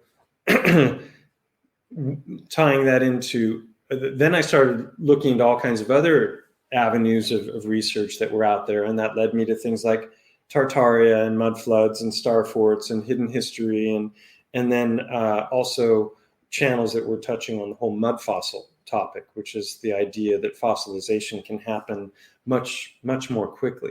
And that led to places like Mud Fossil University and Flat Earth Nation, who are two Christian guys that are kind of diametrically opposed and at war with each other, both claiming to be the progenitors of the ideas. And one is a staunch hellfire and damnation Bible preaching kind of guy who is very, very much a flat earther. In fact, his channel is called Flat Earth Nation. And then you've got the other guy who hates flat earthers with a passion and is a vehement anti-flat earther. He's very much into space and has all kinds of theories about, the stuff that NASA's presenting on top of the mud fossil theory. And I never quite understood how those could gel, because when you dig into the Bible, it appears to be a flat earth book in many respects, because there's so many passages that refer specifically to its immobility and its, that it's not in movement, firmaments and stuff like firmaments that. And it's like, and Werner von Braun's tombstone. Exactly my thought at this moment. Mr. Paperclip himself, so anyway, let's see. So the Book of Enoch, and looking at fossils differently, and understanding that maybe a lot of the rocks that we see weren't formed over hundreds of millions of years like we're taught, but are actually the remains of creatures, big and small, that lived not so long ago. Because Rogers, his main thing is the mud fossils, and he's got DNA evidence supposedly to prove it. He's got 3 different DNA tests that were done at a supposedly reputable laboratory, which I've never dug into or looked into. But you can download the PDFs from his website, and they seem to be pretty authentic. And there's a whole lot of stuff in there that has to do with chemistry that I don't know anything about. I've studied a lot of science. I've studied a lot of anatomy and histology, which is the study of tissues and different things in my chiropractic education. But I didn't go very deep into things like chemistry or, that sort of stuff. So he had he talks and talks, and he's got. You don't have to apologize, you Virgo Stellium. You're like, I'm sorry, I'm not the master of the knowledge. It's like, it's okay, bro. Yeah, but he's super confident, and he's one of these guys that he's right about everything, and that always puts me off people when they, there's no room for doubt. This is what it is. This is what I say it is, unequivocally. nah. That's sketchy territory. You know, I mean, that's it's going to sketchy be as fuck passionate to and me. zealous. You know, But it's like, yeah. but I've learned to. I'm a selective sifter, and I am a dot connector, and I don't take anything at face value. And if you know, if something fits with something else, I take that puzzle piece and I move on, and you know, try and make sense of it all. And so mud fossil thing that made sense to me. But then he started talking about this 900-mile long dragon in the Sahara Desert, and he does so many videos on this. So I was a little, you know, amazed by it, because the more he went into it, I was like, okay, there's a plausibility there, and it seemed to have tie-ins to Plato's writings, where Plato discusses this great battle between the Leviathan and the Behemoth, and actually states the location according to Roger Spurrow. I've never checked the primaries myself, but and that supposedly these gigantic beings were fighting it out in this exact place where Roger's looking at them on Google Earth in the Sahara Desert. So I was like, okay, well, you know, there's another thing to just kind of keep in the back of the mind. And then J.G. Reimers did this video called Petrified Titans, and he was synthesizing Titan research, mythology, religion, mud fossil universities work into one big package, and showing a bunch of interesting geological formations and pictures like what you were describing before. You know, someone lying on, looks like the mountain range looks like somebody lying on their back, you know, and some of the pictures were very convincing and others were like, maybe, you know. But then he had some pictures of a couple. There's an island in Hawaii, and then there was another one that was a rock structure in Iceland, and they looked so much like elephants, just crazy. But I think I've seen an elephant rock that looked like an elephant alive, and then a snake in Thailand. I was like, that looks like a snake. That is incredibly convincing. The naga in Thailand. Yeah. I was like, that's what? Tell me how that formed with sedimentary layering. Give me a break. Oh, erosion. You know, water runoff. No way those patterns came from that. You know. Oh, so then what's it going to be? Well, it must have been lava, right? Lava just miraculously dried in that way. That's the same thing they say about Devil's Tower. You know, it's like lava pushed upward and then it, you know, cooled in this way that made these perfect hexagonal, you know, shapes. Or maybe they're not perfect, but I don't know. To me, that looks like something that grew. It looks biological. A lot of the tree stumps out there, you know, a lot of the plateaus look a lot like tree stumps. Now, there's other guys who think that they're mining remains, that they've just, you know, carved away at everything, and all that's left is that plateau. But it's showing all the telltale signs of a grand scale mining operation. I think that that's true in some scenarios, but I think in other scenarios it's trees, and I think in other scenarios it's titans. And the island and the Iceland thing that I saw were just like, that was the penny drop for me, because the town that I live in here in Spain has this big mountain that looks exactly like an elephant. And it's just, it looks like an elephant lying on its stomach with the head tilted back, and there's a sloping, you know, protuberance that comes off and becomes a plateau where the front limbs or the trunk would be. And there's a big cave with an eye right where the eye should be. And that, you know, so that gets into the realm of pareidolia, which is this idea that we're seeing things that aren't really there. You know, you look at a structure and it looks a certain way. Yeah, at 3:00 in the afternoon when the shadows hit it just right, then it looks like a face or a person. But from any other angle or any other time of day, it's just a bunch of rock. However, as far as I understand the way you looked at it, you look at specific anatomical features as well, whereas it wouldn't matter where the light is coming from, right? If it's like very specific. Right. Yeah. Markers. So the first thing I did was I got on Google Earth and I started touring around this mountain in 3D, which is an amazing feature that Google Earth allows you to do in some places where you've got the actual 3D. Like a lot of places around the world, when you go down and you try and go into 3D mode, it's just all flat.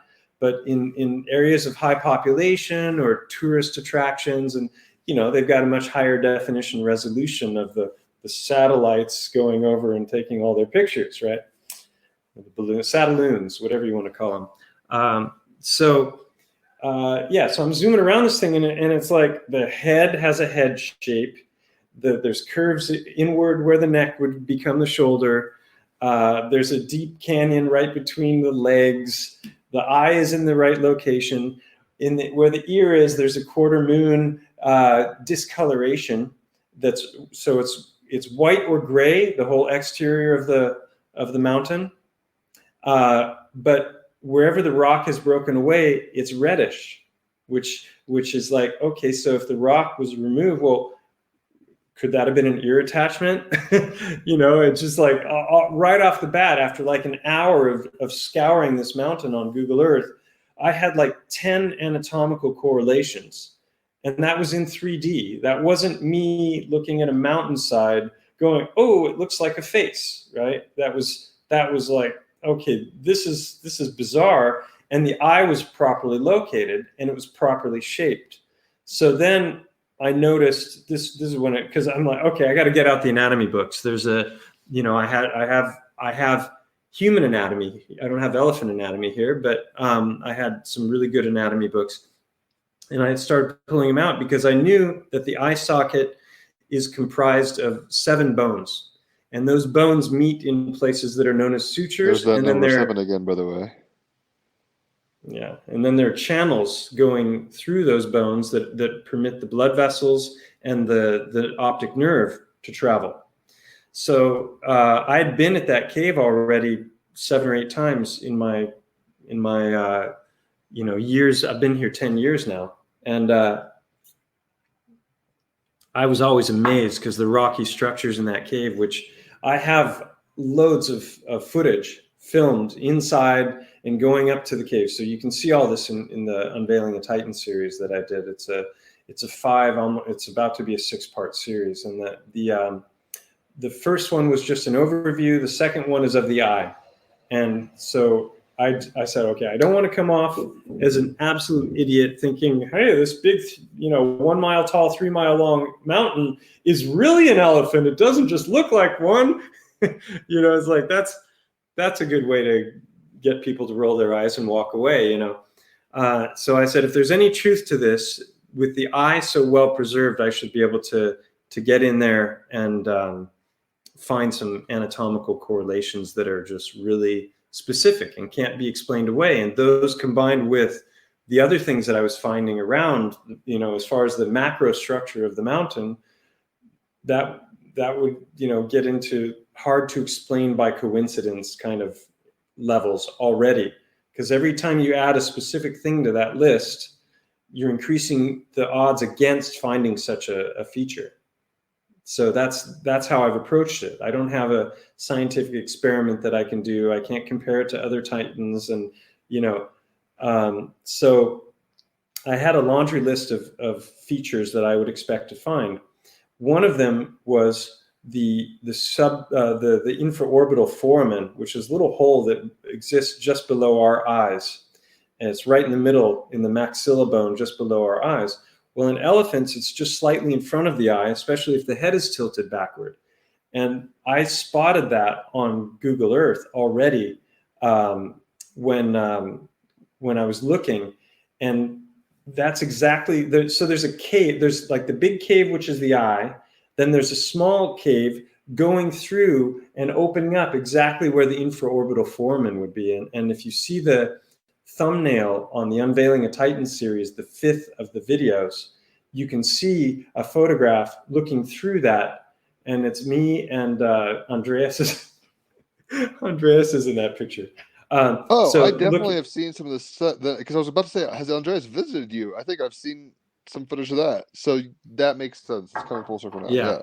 So no, I've witnessed you guys visit a star fort or a cave, and I think that's what he was talking about because I vaguely recalled talking about this. So that was, I featured that footage of him and I going, and Victor was there also.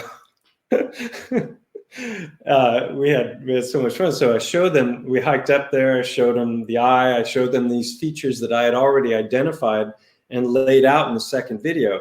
Because in that first visit up to the eye, I found in the space of about an hour or 2 hours, I found between 8 and 10 different anatomical features that matched with an eye socket, which is like crazy. Like between the frontal bone above the eyes and the maxilla below the eyes, those two bones meet right in the inside of the eyes in a line, which is called a suture.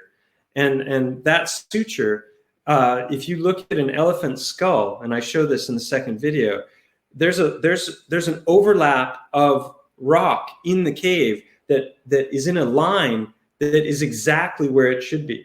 I mean, that's incredibly specific. There are channels going back that are exactly where the optic nerve should go. And then later on, we discovered that there a rocky structure that I theorized was the eyeball, but I didn't have any evidence for it. It's this cresting wave structure that sticks up, and below it are all these clumpy rocks. And I was like, wow, I wonder if that could be the remains of the eyeball.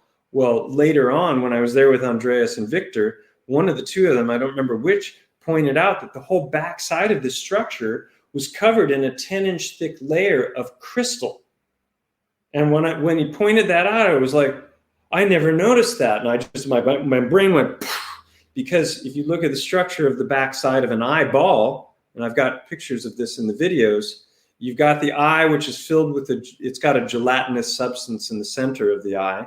And then you have the optic nerve coming out the back. And then you have a big, fatty, clumpy portion that attaches the optic nerve to the sclera, which is the white of the eyes. And that whole structure is fat. So I already had the theory from the fourth video that I did, which was on the histology of Montgo, which is the tissues, that fat petrifies into crystal. And I believe that that's true of blood plasma. And I believe that it's true of any fatty material on a titan is going to petrify into quartz or into some kind of crystal like quartz. So that moment when they showed this crystalline structure, and not only was the whole backside of this cresting wave, and when you see the side-by-side pictures of what an eyeball looks like and what the footage that we got up there shows, you'll see that I'm not just cherry picking, because that's what the critics are going to say. No, first, you seem rather scrutinous. First pareidolia, right? You're just seeing things you want to see in the clouds or in the mountains. Not pareidolia when you've got a ton of very, very specific coincidences that line up to anatomy. It's no longer pareidolia. Now it's a potential phenomenon. Now the next criticism is cherry picking, right?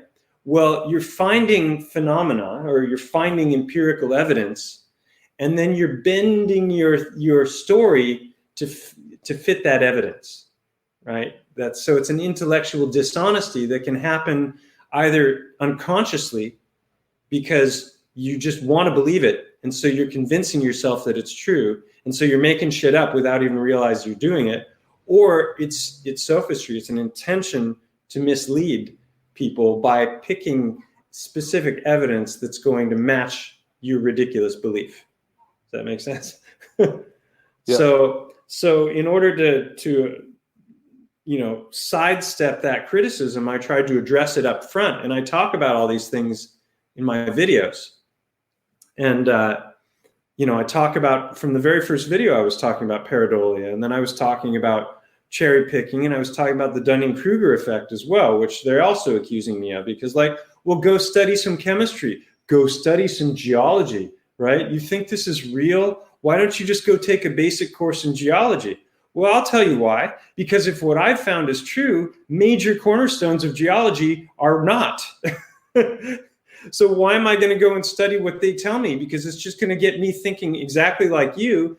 And then I would never have noticed any of these things if I hadn't taken the time to go, are the things that we've been told about the nature of rocks and petrogenesis, which is the formation of rocks, are they even true? Is there a basis in fact?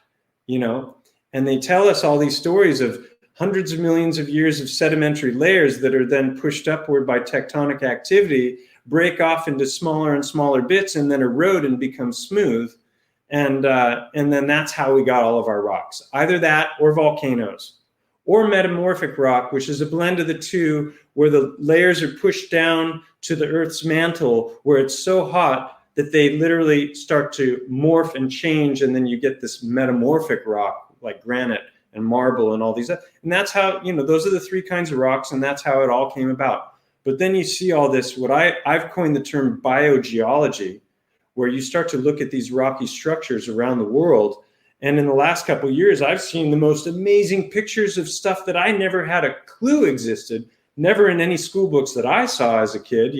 Wonder why. Were they not discovered? Were they not known about? No, but they're definitely not promoted because they're really hard to explain, because they look a whole lot more like muscle and bone and all kinds of other things that can't be explained in my mind by the official models.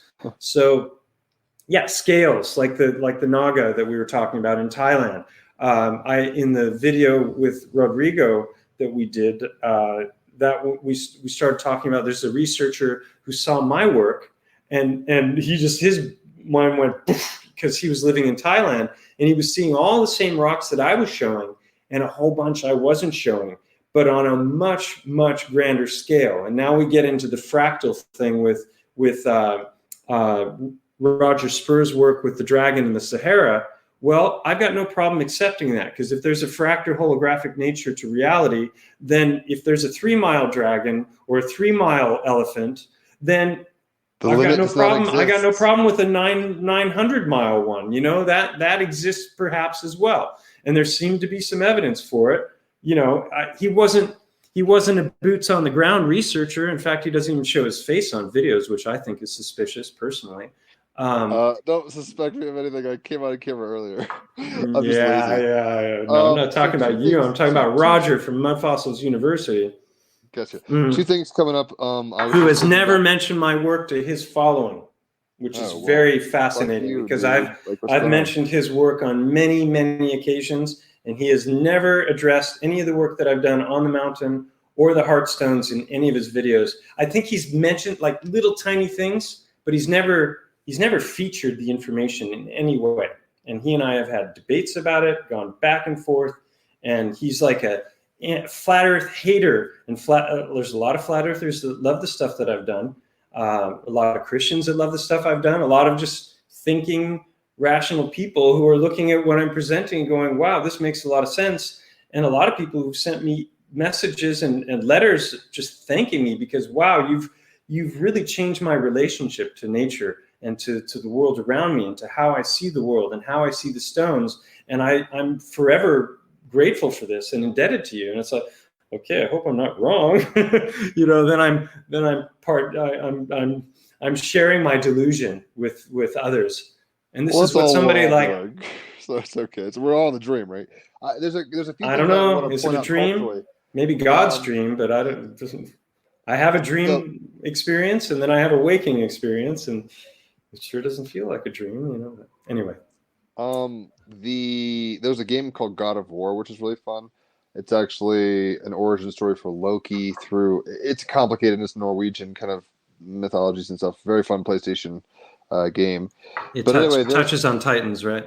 Exactly. I was getting into that. That's like my awareness and stuff. Like you're actually in the eye socket of a giant. You have Attack on Titan. You have which I was going to bring up. Yes. You have Jack and the Beanstalk. You have Paul Bunyan. You have dragons in general. Like I think the dinosaur narrative is to hide from the truth of giants and titans and dragons. That's my take. Is that like they don't want us to know the real history.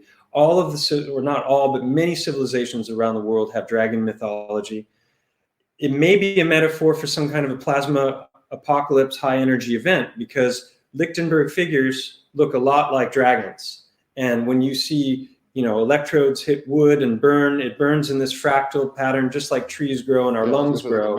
So there's your, Mandelbrot set, fractal, holographic, everything. So dragon may be a metaphor for some kind of a grounding out of plasma and some kind of a, end of the world as we know it event, or maybe they were real dragons. I wouldn't be surprised at all if there were real dragons also, but I'm sure that the other stuff also probably happened. And when you get into Thunderbolt's project and the Primer fields and all these guys, I think that they're not flat earthers, but they're putting out a lot of great information. In fact, Mungo Jup has got some of the best videos in support of my research. I've reached out to him, but I've never heard back.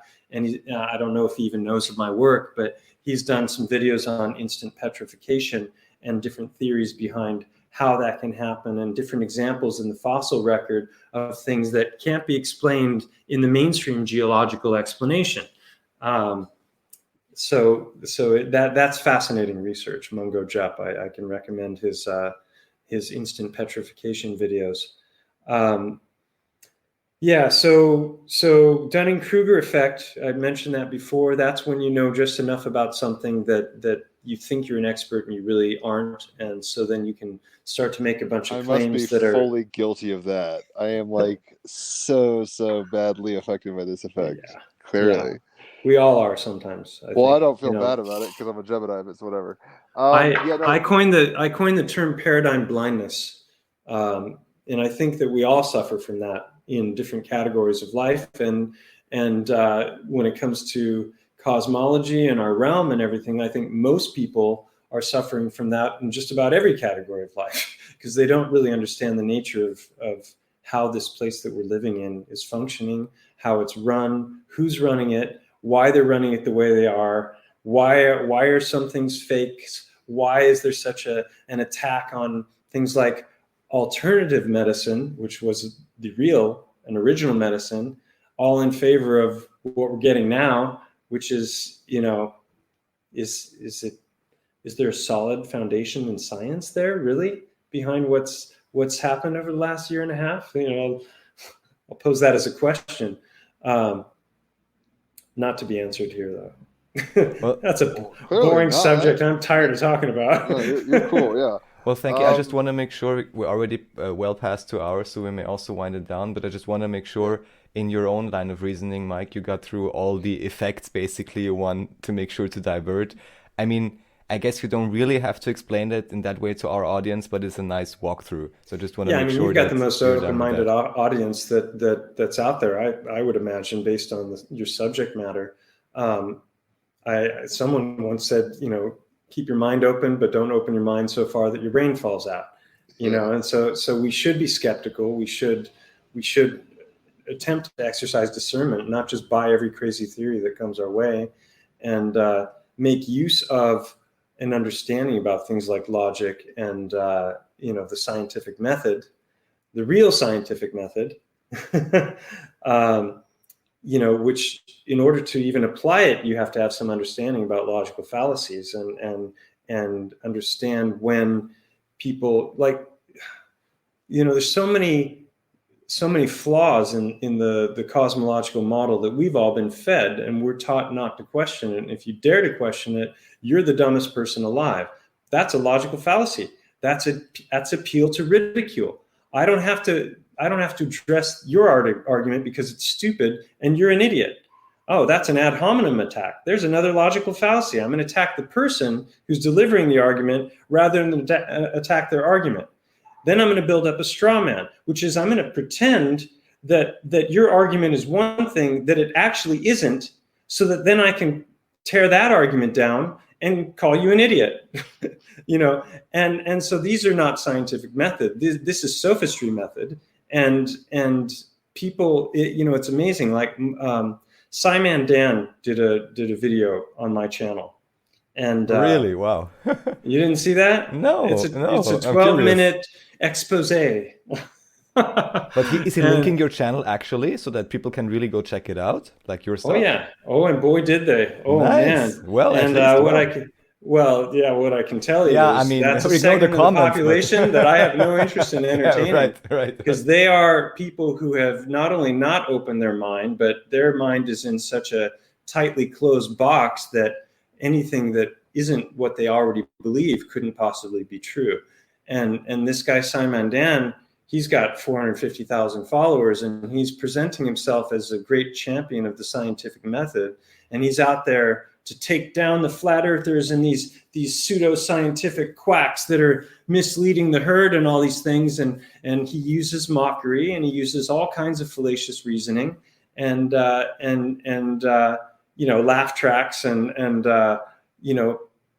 he's just, the guy is a shill. He's either completely paradigm blind and he truly believes in what he's doing, or he's paid to mislead people, because even if the flat earth is not true, they have some very, very interesting arguments, and people could grow and learn a great deal by actually engaging in scientific debate and entertaining ideas they've never ever entertained before, so that then they could see why the things that they believe are true are actually true.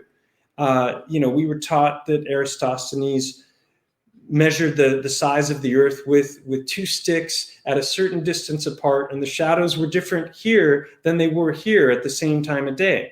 They never tell us how they measured out the distance or how they synced their measurement times so that they were, okay, maybe they used a sundial or whatever. But what they don't tell you is that you get the exact same results with a smaller, nearer sun. All the cosmological models that are flat Earth models, the cosmic egg, they have the sun and the moon, which are smaller, and they're closer. They're within the firmament. So to present the flat earther's argument as a disk floating in space and the sun is going around the disk like this, and how do you explain day and night, and how do you explain seasons and all these things? That's ridiculous. You're misrepresenting their arguments. So this happens all the time, and this is exactly what Simon Dan did with my channel. He took the first video, he paused it in certain places where he could mock things, then he made one claim about something which is something that I had already addressed in the video thoroughly, but he misrepresented the claim without even going into what I said. And then he showed my list of coincidences, which was like 40 long, of different anatomical features with the mountain. And he picked out one, misrepresented it, and said, because that is not true, I'm not even going to bother to look at the rest of this stuff. So he threw out the other 39 based on the fact that the one that he chose to look at in that moment had to be false based on his worldview. So, I mean, this is the opposite of the scientific method. And he's not recognizing any of I might have made errors. He could go into my research and he could show me why it was wrong and start picking through it.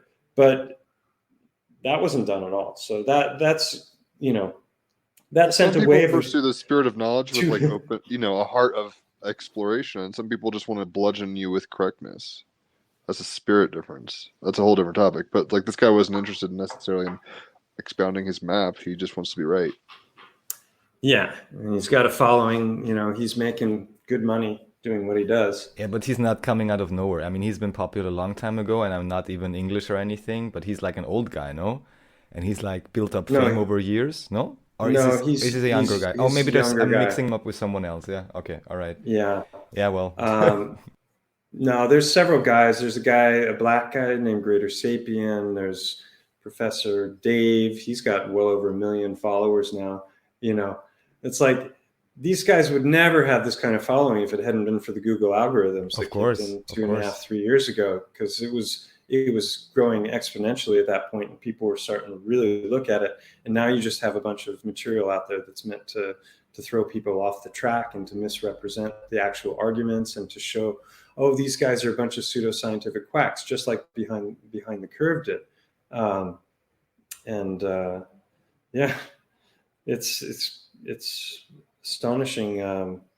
The battle, you would think, this would have been the most interesting thing to study. We're taught boats go over the horizon in school, or I was when I was a kid. And it's like now the P900 will bring it back from behind the horizon. So did it go over the horizon? Are we literally seeing around a corner? I mean, I know how you can use mirrors to see around corners, but I've never seen around a corner in my, existence. And, so then it's like, okay, was it really, it's disappearing bottom up. Well, is that a byproduct of, atmospheric occlusion and different kinds of refraction, or a Fata Morgana mirage? Yeah, it's a product of all these things, and also perspective, and what do we know about perspective? What are we talking? So these are all things that instead you get the science fairs in high school, where it's like, okay, what are you going to do? Are you going to make the volcano? Or are you going to do the dinosaur? Or are you going to do something about the climate and how we're destroying the climate by how we're living? And it's one of those usually. And or the solar model, right? You get the sun and the Right. planets, and the heliocentric model. So that's the extent of our scientific method when we're in high school, and none of this stuff that would really open people's minds and trigger debate and teach them cognitive reasoning skills. And let's go back to the trivium: grammar, rhetoric, and logic, because that's going to help you to discern liars from truth tellers, hopefully. Yeah, I mean, I'll always say I don't know what the fuck's going on. I'm not an expert. I'm a student of life. I'm a child who's walked into a movie. Anybody who's like, I'm certain, like I could tell you what I've experienced, and I'm like, who knows? But certainty is an illusion. It's an interesting trip we're on, and it's always fun to kind of not only find nested groups of like-minded individuals. It seems like you, Rodrigo, Raphael, like there's a certain cluster, like a movement, I guess you could say, or whatever, of people on like minds. But it's also interesting to see. I mean, even just sociologically, you were kind of musing about the algorithms in Google and success versus not and all this. Life is a weird trip. It is so funny. So hopefully you've been doing all right during this whole COVID thing. I've never met you before, but I really do hope you come back on and shoot the shit sometime. You're a smart guy. I'll definitely be checking out your content, obviously. So I think we did a good job of getting to know you outside of that. So when we get you back on, we'll really kind of go hard into that, maybe with other people that you want on or not, just yourself if you want a presentation or whatever. But I appreciate you giving us your time and energy. You're cool.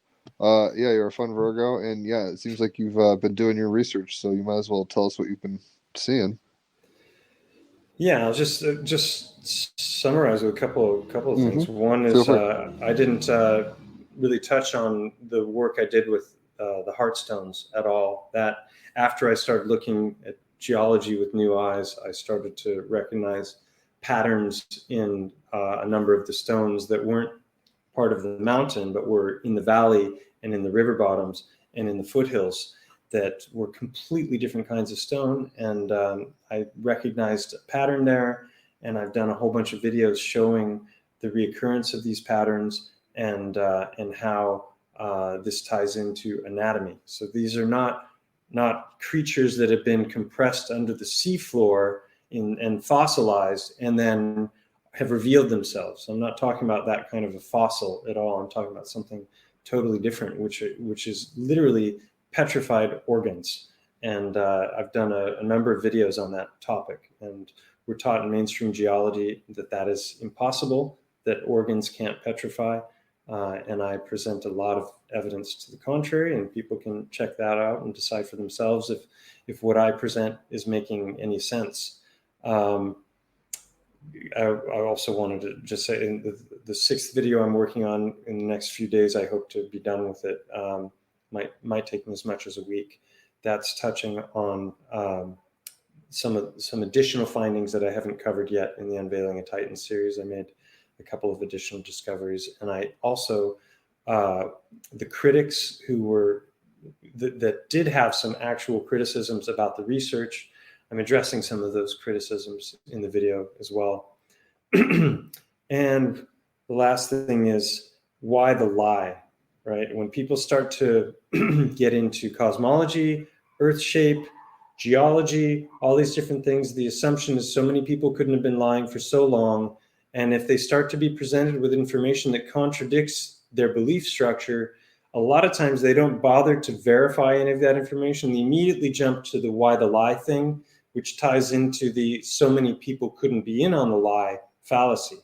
And the why the lie question is interesting, because if you're intellectually honest and you start to go and try and verify for yourself what you've been taught about the nature of your reality and look for things that are anomalies to those conclusions, then that gives you an opportunity to engage in analysis and intellectual honesty.